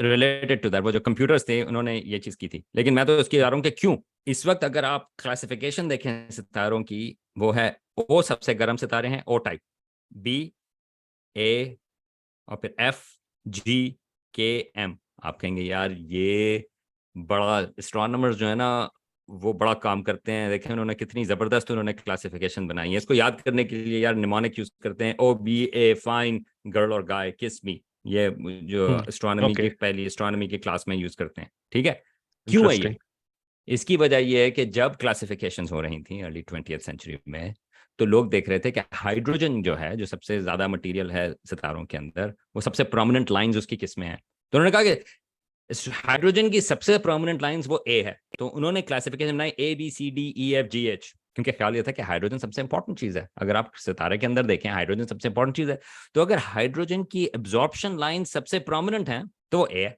मगर एज इट टर्न्स आउट कि बी सितारे जो हैं और आगे के ओ सितारे जिसमें हाइड्रोजन की एब्जॉर्प्शन लाइंस आपको नजर नहीं आती, वो इसलिए नजर नहीं आती क्योंकि वो इतने गर्म हैं कि वो आयोनाइज हो जाती है हाइड्रोजन, तो आपको वो एब्जॉर्प्शन में, तो हाइड्रोजन आपकी इतनी डिटेक्शन नहीं होती उनके ज्यादा गर्म टेम्परेचर की वजह से।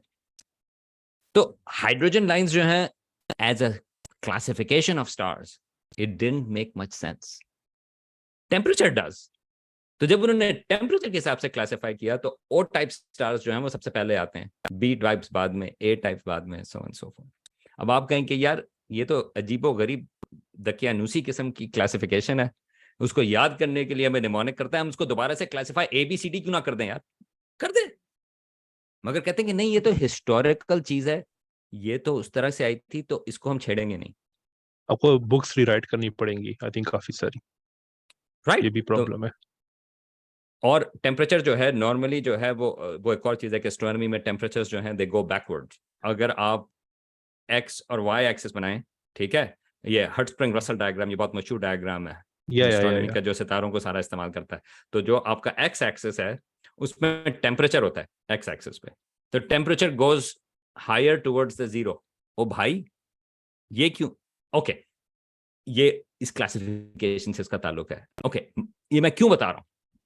मैं इसलिए कह रहा हूं क्योंकि हिस्टोरिकली बहुत सारी ऐसी चीजें होती हैं, इस किस्म की चीजें आपका एक लिहाज से रिकॉर्ड बताती हैं कि हिस्ट्री में चीजें किस तरह से बनी हैं, किस तरह से वो स्टोर हुई हैं, राइट। प्लूटो की जो मिसाल है, ये इतनी सारी चीजें जो है मैं आपको इसलिए बताया क्योंकि मैं प्लूटो के ऊपर आ रहा था। मेरा ख्याल है कि प्लूटो जो है वो एक हिस्टोरिकल ऑब्जेक्ट है। मतलब ये है कि जो प्लूटो की डिस्कवरी है, क्योंकि लोग तलाश कर रहे थे कि there is a 10th planet, 9th planet out there, right. क्योंकि नेपच्यून का ऑर्बिट जो है it wasn't fully explained by gravity. Saturn तक जो है वो तो आपको नेकेड आई से ऑब्जेक्ट्स नजर आते हैं, ठीक है। यूरेनस जो है वो डिस्कवर हुआ था तलाश करने पे, लेकिन यूरेनस का ऑब्जेक्ट जो का ऑर्बिट जो है वो ये बता रहा था कि वो प्रॉपर्टी जो ऑर्बिट्स की जो थ्योरी है उसके हिसाब से वो लग रहा था कि कोई और ऑब्जेक्ट भी बाहर मौजूद है, ना सिर्फ ये कि एक और ऑब्जेक्ट प्लैनेट मौजूद है, बल्कि कहाँ मौजूद है। तो वो नेपच्यून की डिस्कवरी थी। लेकिन नेपच्यून की डिस्कवरी के बाद यार नेपच्यून का ऑर्बिट जो है वो पूरी तरह से नहीं, गालिबन एक और प्लैनेट भी मौजूद है। उसकी तलाश की वजह से 1920s में प्लूटो डिस्कवर हुआ, राइट। तो क्योंकि वो तलाश करते कोई होना चाहिए, लेकिन प्लूटो रिलेटिवली छोटा निकला, तो इस वजह से वो जो लोग कहते हैं कि प्लैनेट एक्स में भी एक प्लैनेट एक्स, प्लैनेट 10th जो है वो मौजूद होगा। तो प्लूटो जो है मेरे ख्याल में, आई mean it's a really interesting historically important object. इस वजह से प्लूटो को मेरा ख्याल है कि प्लैनेट ही रहना चाहिए। और अगर आप प्लूटो को प्लैनेट से निकालते हैं तो let's talk about dwarf planets, और ड्वार्फ प्लैनेट्स हैं। तो प्लूटो को निकाला नहीं गया था। I think that's where I think there is the problem, कि ये नहीं था कि प्लूटो को कहा कि प्लैनेट नहीं है। ठीक, प्लूटो की एक और कैटेगरी बनाई गई जो ड्वार्फ प्लैनेट की है। तो उसके हिसाब से अगर हम देखें तो हमारे निजाम शमसी में 3 किस्म के प्लैनेट्स पाए जाते हैं: टेरेस्ट्रियल प्लैनेट्स, गैस जायंट्स और ड्वार्फ प्लैनेट्स। ये एंटी प्लूटो प्रोपागेंडा है। ये जो लोग कहते हैं कि प्लूटो प्लैनेट नहीं है, तो इसका ताल्लुक राइट। जो है वो साइंस से नहीं, ये प्लूटो के खिलाफ साजिश है। आई थिंक मजे की बात ये है कि ये जो आपने स्टोरी, ये प्लूटो की जो डिस्कवरी की स्टोरी है वो आई थिंक मैंने पढ़ी भी है, वो काफी इंस्पिरेशनल है। लेकिन ये बात मुझे नहीं पता थी पहले कि अगर आप जमीन को वहां रखो तो जमीन भी क्लियर नहीं कर पाएगी, जिसका मतलब ये है कि एक बॉडी जो है वो प्लेनेट है या नहीं है, उसका जो आई मीन ये डिसीजन जो है ये डिपेंड करता है इस पे कि वो कितनी दूर है सन से फिर। यानी कि ये कोई ऑब्जेक्टिव चीज नहीं है कि आप एक बॉडी को कह सकोगे ये प्लेनेट है या नहीं है। राइट। मैं खाली अगेन मैं खाली ये कहना चाह रहा हूं कि there are inconsistencies. I mean obviously it's not a straightforward thing. जो उनकी डेफिनेशन थी, जो आई इतनी जबरदस्त कॉम्प्लेक्स किस्म की डेफिनेशन प्लैनेट की, वो अगर आप उस डेफिनेशन को सही तरह से एक्सप्लोर करें तो वो सिर्फ एक चीज जो है वो प्लैनेट ना होगी उस डेफिनेशन के मुताबिक, और वो प्लूटो है।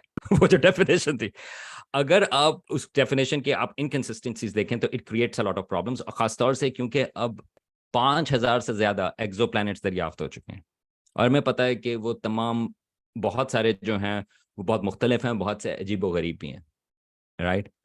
कोई भी चीज ऑर्बिट कर रही होती है दूसरे सितारे को हम उसको प्लैनेट कह देते हैं। अगर हम यही क्राइटेरियन जो हमारे अपने निजाम शमसी का बड़ा स्पेसिफिक किस्म का है, अगर हम अप्लाई करना शुरू करें तो बहुत सारे वो प्लैनेट्स ना होंगे। तो फिर सवाल होता है कि अच्छा वो क्या है, राइट। राइट। तो मेरा कहने का सिर्फ मकसद ये है कि आई mean partly I am joking okay about this, ultimately it actually doesn't matter कि आप प्लूटो को आप प्लैनेट कहें या ना कहें, क्योंकि डेफिनेशंस डोंट मैटर। वो जो की चीज होती है कि वो ऑब्जेक्ट कैसा है। Pluto is a fascinating object. ये हमें पता है कि जब Kuiper Pluto Kuiper express mission जब गया वहां पे, तो इट वाज फैसिनेटिंग कि वो जो चीज है उसका चांद जो है जबरदस्त है और वगैरह वगैरह। तो as such definitions don't matter. लेकिन मैं खाली ये कहना चाह रहा था कि जो हम शुरू से बात करते आए, मेरा जो इंटरेस्ट है एक लिहाज से, वो थोड़ा सा सोशल एस्पेक्ट्स जो हैं साइंस के, वो उसके ऊपर है। राइट। तो मैं वैसे तो खैर मैं I am half joking about Pluto, although I don't see a problem in calling Pluto a planet as well, right? क्योंकि अगेन राइट पार्टली क्योंकि वो ड्वार्फ प्लैनेट है। तो मेरा कहने का मकसद ये है कि ये इंपॉर्टेंट नहीं कि उसका हम लेबल क्या दें, जो ज्यादा इंपॉर्टेंट चीज है वो ये है कि वो ऑब्जेक्ट कितना इंटरेस्टिंग है। और हिस्ट्री हिस्ट्री जो है वो बड़ी इंपॉर्टेंट है, और ये पता करना कि इंसान जो है, जो एस्ट्रोनॉमर्स हैं या जो साइंटिस्ट हैं, वो तमाम इंसान हैं, तो ह्यूमन एलिमेंट जो है that is part of it. So ये इतनी लंबी सारी बात का जो मकसद है वो ये कहना था। या आई मीन कभी कभी ये जो क्वेश्चन नहीं है कि क्या प्लेनेट है और क्या प्लेनेट नहीं है, कभी कभी ना मुझे लगता है कि ये इस क्वेश्चन के ना कुछ पैरेलल इस क्वेश्चन के अंदर हैं कि दुनिया में कितने कॉन्टिनेंट्स हैं। क्योंकि कई लोग हाँ जो हैं सो वो सो कहते हैं कि कॉन्टिनेंट जो है वो एक कंटिन्यूअस बॉडी होनी चाहिए, और उसके बीच में यानी कि अगर एक continuously connected piece of land है दैट्स वन कॉन्टिनेंट। फिर इसका उसके मुताबिक यूरोप और एशिया जो है वो एक कॉन्टिनेंट हो जाता है।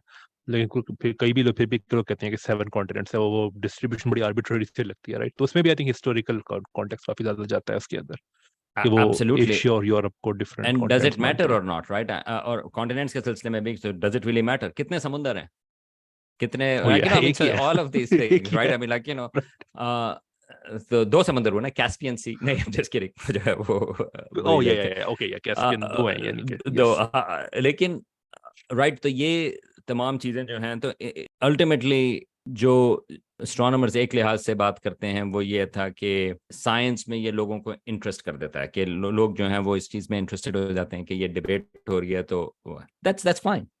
मगर आई ऑल्सो थिंक कि ये सोशल चीज है, और I mean it's an interesting topic to talk about, like you know, आपसे बात हुई इस सिलसिले में, तो फिर या बात हुई कि प्लेनेट की डेफिनेशन। तो प्लेनेट की डेफिनेशन, आई मीन, तो मेरा जो डिपार्टमेंट था यहाँ पे जो हैम्पशायर में, कॉग्निटिव साइंस, उसमें लोग मुख्तलिफ फील्ड से थे। मैं इसीलिए था क्योंकि मेरा इंटीग्रेटेड साइंस एंड ह्यूमैनिटीज था, तो वहाँ पे फिलोसफर्स भी थे। मेरी एक्चुअली इसमें काफी इंटरेस्टिंग बात होती थी, और उनको यही था कि एक मिनट, तो क्या कोई चीज प्लेनेट है या नहीं है, इसका फिलोसॉफिकली उसका कोई ताल्लुक नहीं। हमने कहा नहीं, I mean it doesn't matter. जो लोग प्लूटो के ऊपर काम कर रहे हैं, क्या आप उसको क्या उसको प्लेनेट कहें, ड्वार्फ प्लेनेट कहें, या आप उसको कहें कि वो कॉमेट है, right? Scientifically it doesn't make any difference, O yes it's true. Right? That's the difference. Philosophy के हिसाब से वो एक बड़ी चीज होगी कि अच्छा कोई चीज जो है वो क्या है, मगर साइंस के हिसाब से इट डजंट मैटर। तो समुंदर की एग्जांपल या कॉन्टिनेंट्स की example, I mean it's like that कि लाइक यू नो, कि आप या पैसिफिक ओशन, अटलांटिक ओशन या इंडियन ओशन, आप जिस तरह से बात करें, मगर लोग जो हैं जो स्टडी कर रहे होंगे वो ये डिमार्केट करेंगे, अच्छा मैं इंडियन ओशन में या, मगर व्हेन यू आर स्टडीइंग उसकी जो फिजिकल प्रॉपर्टीज हैं, it has nothing to do with कि आप उसको कहते क्या हैं। राइट। वैसे एक और चीज ना जो कि मैंने रिसेंटली तो नहीं कहना चाहिए, थिंक साल पहले लर्न की थी, उसके बाद मुझे पता लग गया था कि मुझे मैप्स की और इंस्टा के नामों की कोई सही तरह समझ कभी नहीं आएगी। बिकॉज फॉर एग्जांपल अगर आप देखें ना गल्फ ऑफ मैक्सिको, तो हम्म, मैं कहता हूँ, मैंने आई थिंक एक वक्त था कि मुझे ना दुनिया के सारे कंट्रीज का नाम याद थे, मैंने याद किए थे, आई थिंक 2 साल पहले की बात है। तो मैंने देखा था ओके गल्फ ऑफ मैक्सिको, फिर मैंने देखा कि okay what is a gulf. तो पता लगा कि hmm, okay gulf is like a body of water जो कि इस तरह सराउंडेड है। मैंने कहा अच्छा, ऊपर जाके देखो तो वो हडसन बे है। मैंने कहा बे में और गल्फ में क्या फर्क है? तो यार वो हडसन बे भी उतनी बड़ी हुई है right, लेकिन उसको वो बे कह रहे होते हैं।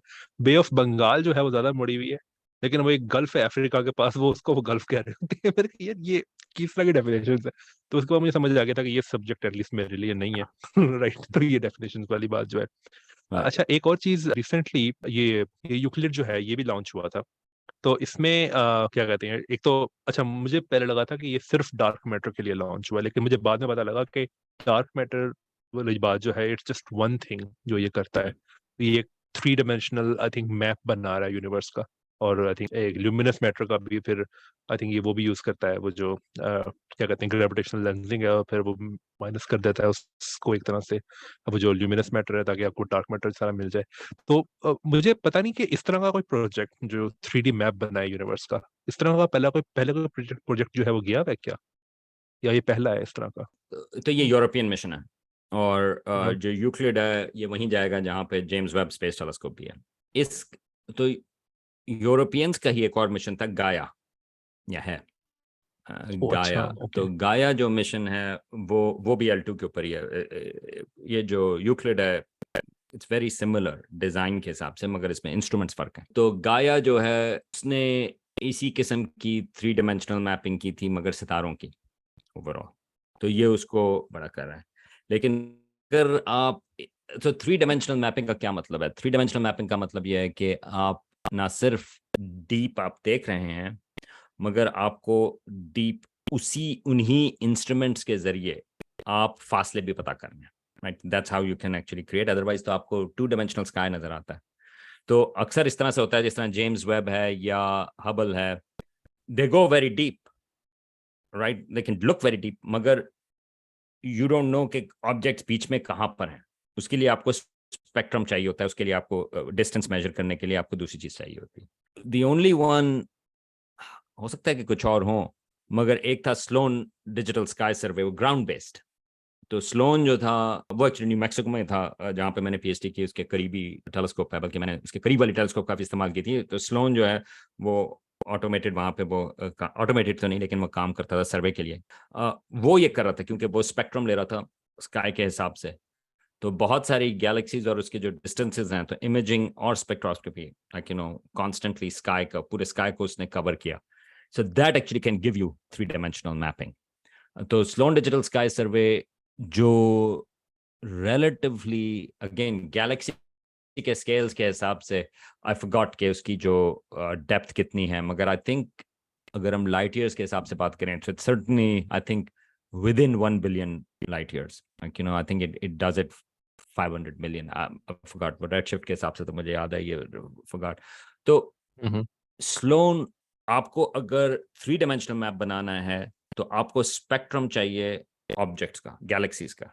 यूक्लिड का जो मिशन है वो डीप भी है, about close to about 1 billion light years, और वो आपकी 3 डायमेंशनल मैपिंग कर रहा है। मतलब ये कि वो जो ऑब्जेक्ट्स देख रहा है, तो पहली बात तो आपको डिटेक्ट कर रहे हैं और फिर उनका स्पेक्ट्रम लेना है।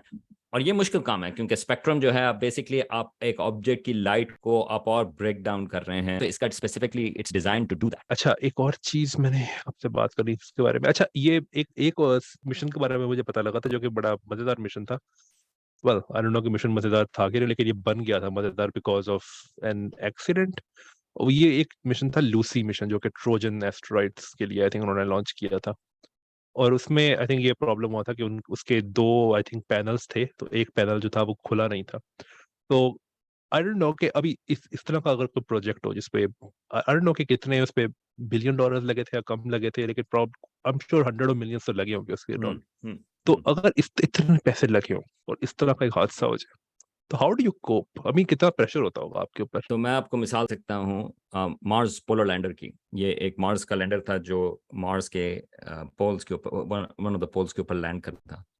तो मेरा एक एक प्रोफेसर मेरे डिपार्टमेंट में था ग्रेजुएट स्कूल में, उसने 10 साल उसके ऊपर काम किया था, और एक ग्रेजुएट स्टूडेंट था जो जिसकी पीएचडी जो है वो उसके ऊपर डिपेंडेंट थी। वो गया वहाँ पे, और जब उसने लैंड करना था तो वो किसी स्लोप के ऊपर पहुंचा और वो लुढ़क गया। उसके दोबारा से सुनाई नहीं गया, वो मिशन जो है वो कामयाब नहीं हुआ।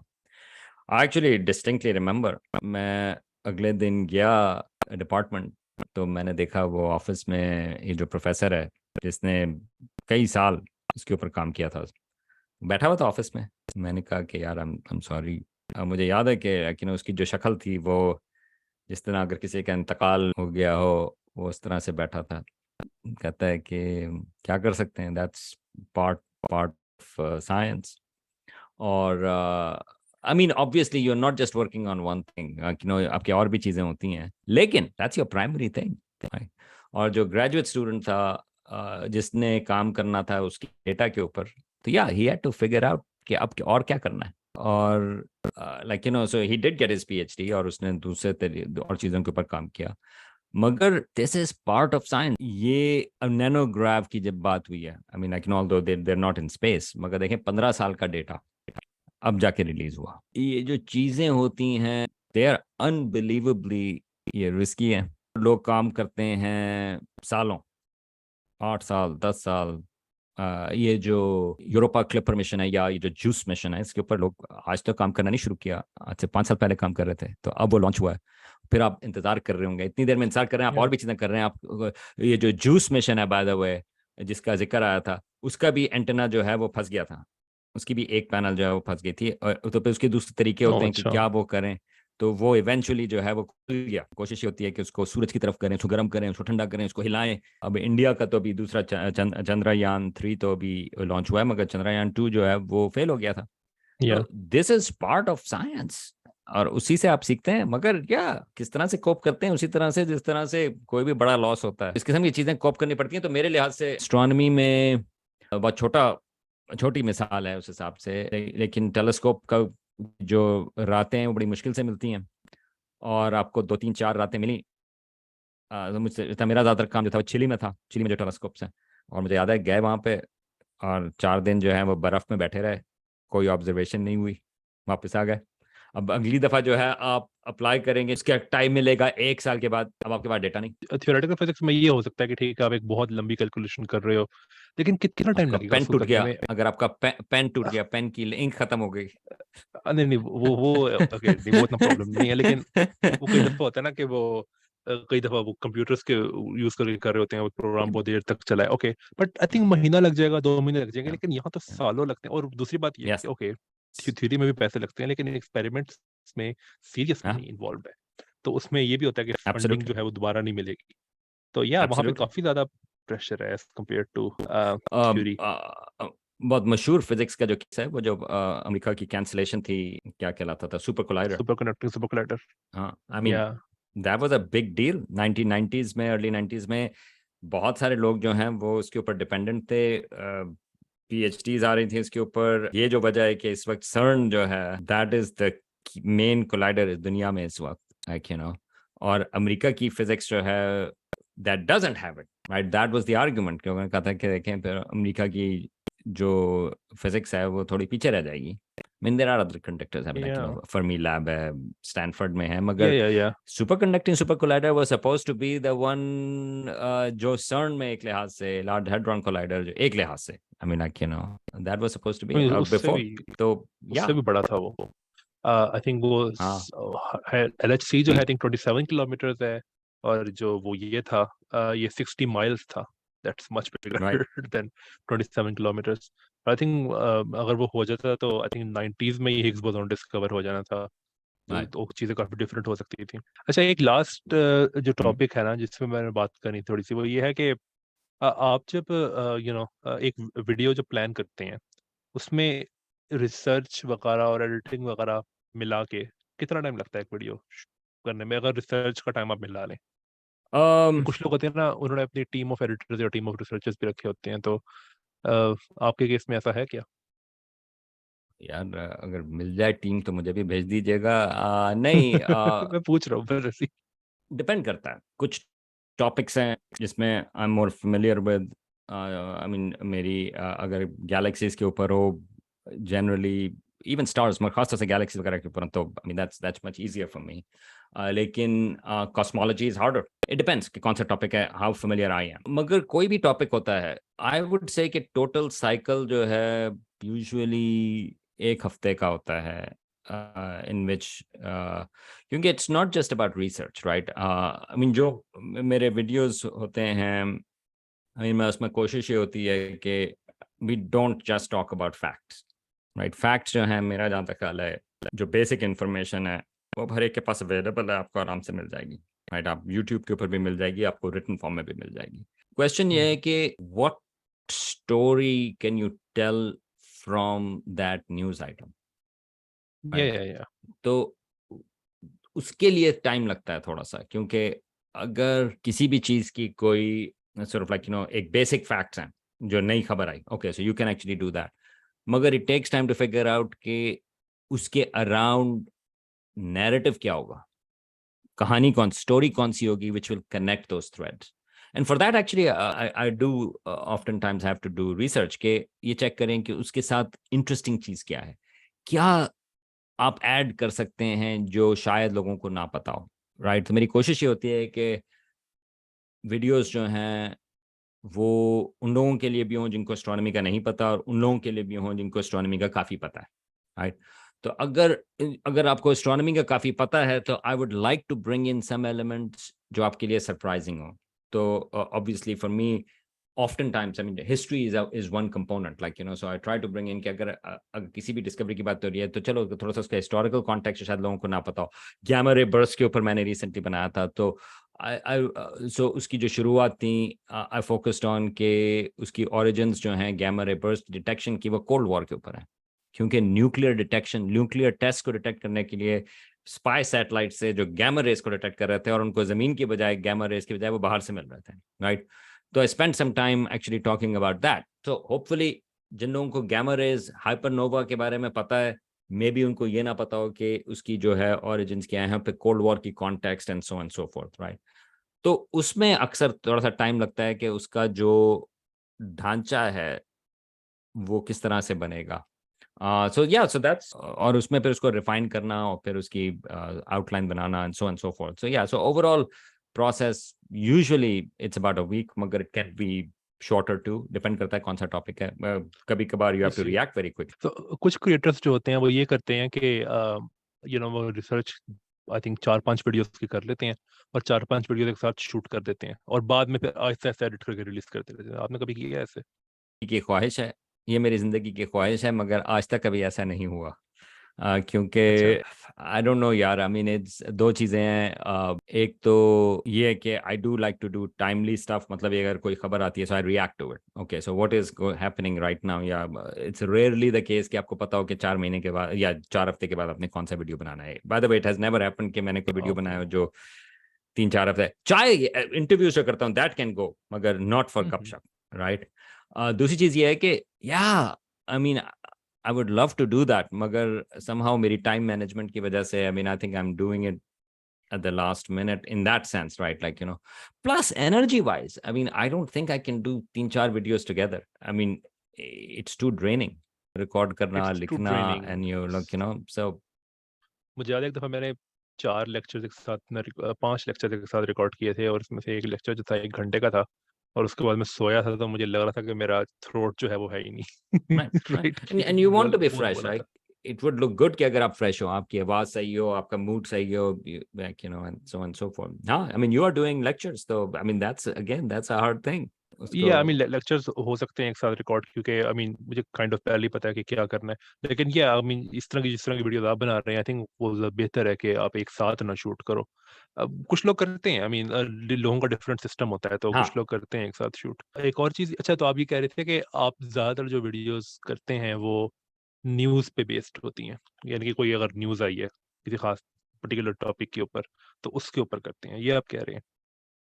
अक्सर उसका जो फाउंडेशन होती है वो कोई चीज़ है जो रेलेवेंट है, right, and then I use that कि बैकग्राउंड एस्ट्रोनॉमी की बात करें या बैकग्राउंड साइंस की बात करें या बैकग्राउंड हिस्ट्री ऑफ साइंस की बात करें या वट, लेकिन आई ट्राई टू डू कि कोई चीज़ हो, मगर सारे वीडियो नहीं है। मिसाल के तौर पे एक वीडियो था कि कायनात का साइज कितना बड़ा है, राइट, लाइक यू नो, ये तो फाउंडेशंस के ऊपर भी होते हैं, या like you know gamma ray burst की जिस तरह से जिक्र किया, वो उसका कोई एक एज सच एज कोई डायरेक्टली कोई बड़ी खबर नहीं थी। एक्चुअली देयर वाज एक नया पेपर आया था, तो something has to trigger, I mean I think, क्योंकि लोग ताकि उसके बारे में सोच रहे हो।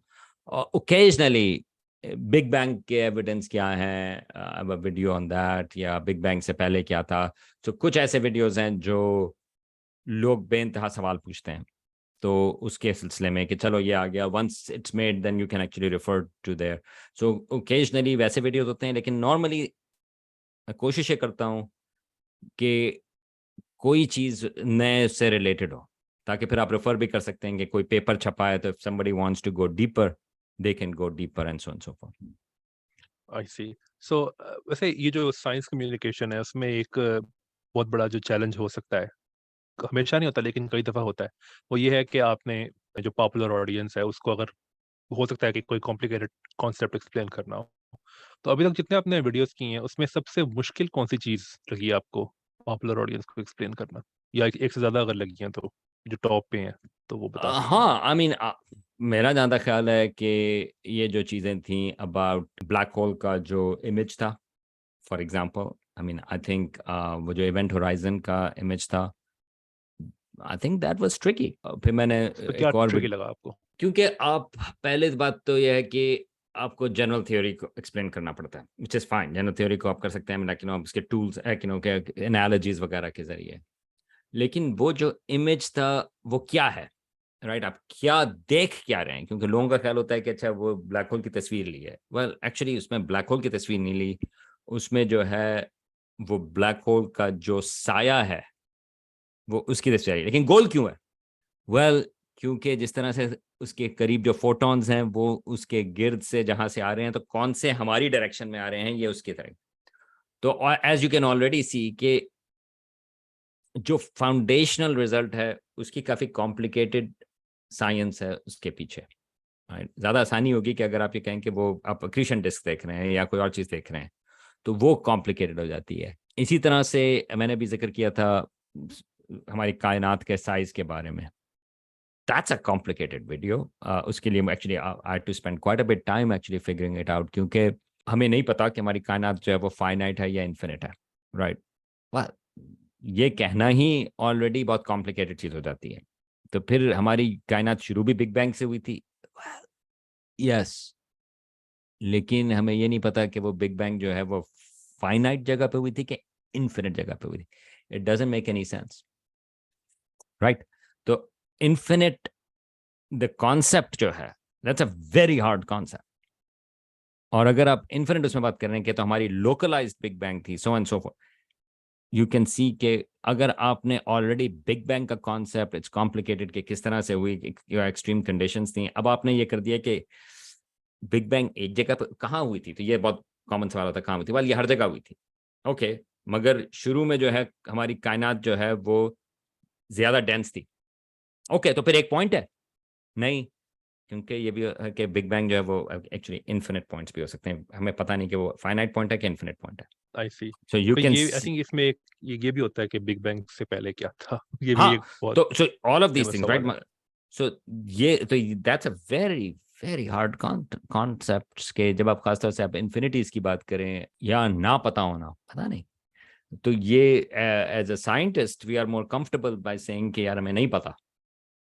लेकिन बहुत सारे लोग जो होते हैं पॉपुलर ऑडियंस में, दे गेट शॉक्ड कि आप कहते हैं कि आपको नहीं पता, राइट? लेकिन नहीं पता होने का ये मतलब नहीं कि हमें कुछ भी नहीं पता, right? So as a science communicator you have to make sure कि आप ये दोनों चीजें बता रहे हैं कि एक तो ये है कि हमें नहीं पता, लेकिन इसका ये मतलब नहीं कि हमें कुछ भी नहीं पता। मैं आपको एक और इसकी मिसाल दे सकता हूँ कि ओरिजिन ऑफ लाइफ के सिलसिले में, so I recently to part on origin of life. तो आप उसमें एक चीज ये हो सकती है कि हाँ, क्या हमें पता है कि जिंदगी किस तरह से शुरू हुई? पर नहीं, लेकिन इसका ये मतलब नहीं कि हमें पता ही कुछ नहीं।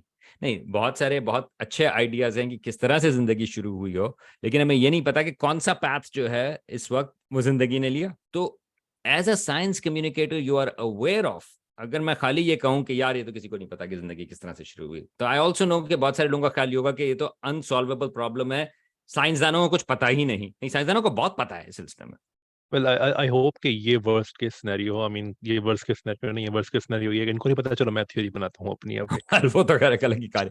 सो that's so as a science communicator, I mean मैं ये कह रहा था कि इस किस्म की चीज का जो ख्याल करना है, I mean I think that becomes sort of like an important thing कि किस तरह से इस किस्म की चीजों को कम्युनिकेट करें। अच्छा, एक और चीज़ ये कि आप जो चूंकि ये जो पॉपुलर साइंस करते हैं वो उर्दू ज़बान में करते हैं, तो आई डोंट नो कि उसमें ये प्रॉब्लम आती है कि नहीं, लेकिन कभी ऐसा हुआ है आपके साथ कि कोई ऐसी इस तरह जो उर्दू में ट्रांसलेट करनी पड़ी हो आपको और आपको पता ना लग रहा हो कि उर्दू में क्या बोलेंगे इसको? ये कई दफ़ा होता है अब साइंस कम्युनिकेशन के अंदर। हाँ, ये होता है। I mean I wouldn't even से कि खाली टर्म की बात है, ये एक्चुअली कई दफ़ा जो है वो इनफैक्ट अगर मैं कहूँ कि कभी कभार पिछले वीडियो में भी आई think I used a wrong term, या मैं न्यूट्रॉन स्टार्स के गोल घूमने की बात कर रहा था, तो मेरा ख्याल है मैंने लफ्ज इस्तेमाल किया कि वो चक्कर लगाता है, जबकि वो चक्कर नहीं लगाता, वो घूमता है, राइट? तो राइट। कई दफ़ा जो है वो ट्रांसलेशन का छोटी छोटी चीज़ों के ऊपर वो आ जाता है। और क्योंकि मेरे जो पॉइंट्स हैं वो अंग्रेजी में लिखे हुए होते हैं, क्योंकि दादी, तो वो आपको जहन में ट्रांसलेट करने होते हैं, और कई दफ़ा कभी कभार वो नहीं होता। लेकिन एज सच टर्म्स जिस तरह ग्रेविटेशनल वेव्स हैं, इवन दो हमारे थंबनेल के ऊपर हमने डाला था कशिश शकल की लहरें, लेकिन मैंने इस्तेमाल नहीं किया क्योंकि I am not comfortable in saying that. कुछ लोगों का ये सवाल होता है कि जी आप जो हैं वो उर्दू में ये टर्म्स क्यों नहीं ट्रांसलेट कर देते ताकि आई मीन कशिश शकल तो खैर लोगों को फिर भी थोड़ा ज़्यादा पता है, लेकिन इलेक्ट्रॉन या प्रोटॉन या वट एवर लाइक इन तमाम के उर्दू लफ्ज़ तो हैं, आप वो क्यों नहीं इस्तेमाल करते? तो ये तो दैट्स अ प्रॉपर नाउन्स है आई थिंक। नहीं, उनके हैं, उनके लोगों ने किए हैं, उसके भी तर्जुमे हैं, हर चीज़ के अच्छा, हाँ मौजूद है, ओके, कि किसी को पता नहीं है ना, that's the point. Okay. So I feel very strongly, जिस तरह से मैंने कहा कि मैं प्लूटो के बारे में I feel very strongly, and I feel very strongly about this particular question. मेरा कहने का ये होता है कि मेरा मकसद साइंस कम्युनिकेट करना है, मेरा मकसद उर्दू बनाना नहीं है, राइट? ये मेरी आई मीन आपका ये काम है भी नहीं, जो आपको ये करना भी नहीं चाहिए। जो भी जो ज़बान लोग अक्सर समझते हैं, right, I try to speak in that, उसमें अंग्रेजी भी आ जाती है, टर्म्स खासतौर से अंग्रेजी की आ जाती है, उर्दू भी, आई मीन उर्दू में तो है लेकिन उसमें अंग्रेजी। मेरा मकसद है क्या सब लोग समझते हैं? नहीं। अगर आपका ख्याल है कि आप ऐसी बात करेंगे कि तमाम लोग जो हैं, जो आपके वीडियो देख रहे हैं, तमाम लोगों को समझ में आ जाएगी, नहीं, you have to have a target audience. अक्सर जो लोग मुझे कमेंट करते हैं, ये दैट्स व्हाट मैं कहा कि प्लूटो की तरह ये जरा ज्यादा वो मैं स्ट्रांगली फील करता हूँ। या आई अंडरस्टैंड। वो ये कहते हैं कि लेकिन आप उर्दू क्यों नहीं इस्तेमाल करते? तो मैं उनको नॉर्मली मेरी रिस्पॉन्स ये होती है कि आपको समझ में आई थी? कहते हैं नहीं, मुझे तो समझ में आ गई थी लेकिन और लोगों को समझ में नहीं आएगी। मैंने कहा नहीं नहीं, ये वीडियो जो है मैंने आप ही के लिए बनाया है, right, and that is true. I mean मेरा कहने का आई मीन इट्स नॉट कि ये मेरी एक मैं इसके लिए वो नहीं, ये वीडियो आप लोगों के लिए है जो भी देख रहे हैं, एंड मगर like you no it's a broader spectrum. भाई लोग समझते हैं, ऐसा नहीं कि लोगों को इंग्लिश के वर्ड्स पता दैट्स ही नहीं है, एग्जैक्टली बिल्कुल राइट। पता है लोगों को। और साइंस के आई मीन सिलसिले में भी आई मीन या I think you can bring owe them up. Yes, I think कोई ऐसी चीज नहीं है कि सबके लिए है वो। आई मीन आप आई थिंक आप मेरे से ज़्यादा उर्दू इस्तेमाल करते हैं क्या कहते हैं साइंस कम्युनिकेशन के लिए। आई थिंक मैं तो मेरी तो टारगेट ऑडियंस ज़्यादातर वो होती है जो कि फिजिक्स स्टूडेंट्स हैं, तो उनको तो ज़्यादातर पता होते हैं इंग्लिश के वर्ड्स, तो मैं तो बीच में इंग्लिश भी बोलना शुरू कर देता हूँ। तो आई थिंक मेरे क्वेश्चन तो अब सारे खत्म हो गए, आई थिंक काफ़ी ज़्यादा टाइम हो गया है क्या कहते हैं हमें करते ठीक हुए। है। तो वैसे मेरा एक और क्वेश्चन था एंड में, लेकिन आई थिंक वो उसके लिए हम एक और दिन बात कर सकते हैं, बिकॉज वो क्वेश्चन ना मेरा इसके ऊपर है, क्योंकि मैं इसके बारे में बिल्कुल इग्नोरेंट हूँ, और ऑब्वियसली आपकी तो ये फील्ड है, आपको ज़्यादा पता होगा। मैं ना जानना चाहता, आई थिंक आपके एक पॉडकास्ट था रोशन बुखारी के साथ और उमैर आसिम के साथ, आई थिंक उसमें आपने टेलीस्कोप की काफ़ी बात की हुई थी, राइट? तो मैं टेलीस्कोप की भी बात करना चाहता था, लेकिन आई थिंक आज हमने काफ़ी अगली बात कर दफा, ली है। अगली दफा। हाँ, मैं सोच रहा था कि अगली दफ़ा आपको इनवाइट करूँ, ये क्या कहते हैं, शायद रोशन बुखारी के साथ, क्योंकि वो भी एक दफ़ा आए थे मेरे पॉडकास्ट पे, तो बिल्कुल आई बिल्कुल थिंक बिल्कुल। फिर ज़्यादा मज़े की बात होगी। तो thank you for your time. जल्दी आपको दोबारा मिलाएंगे, तो प्रॉब्ली एक और गेस्ट के साथ भी। ठीक तो है। Thank you for your time.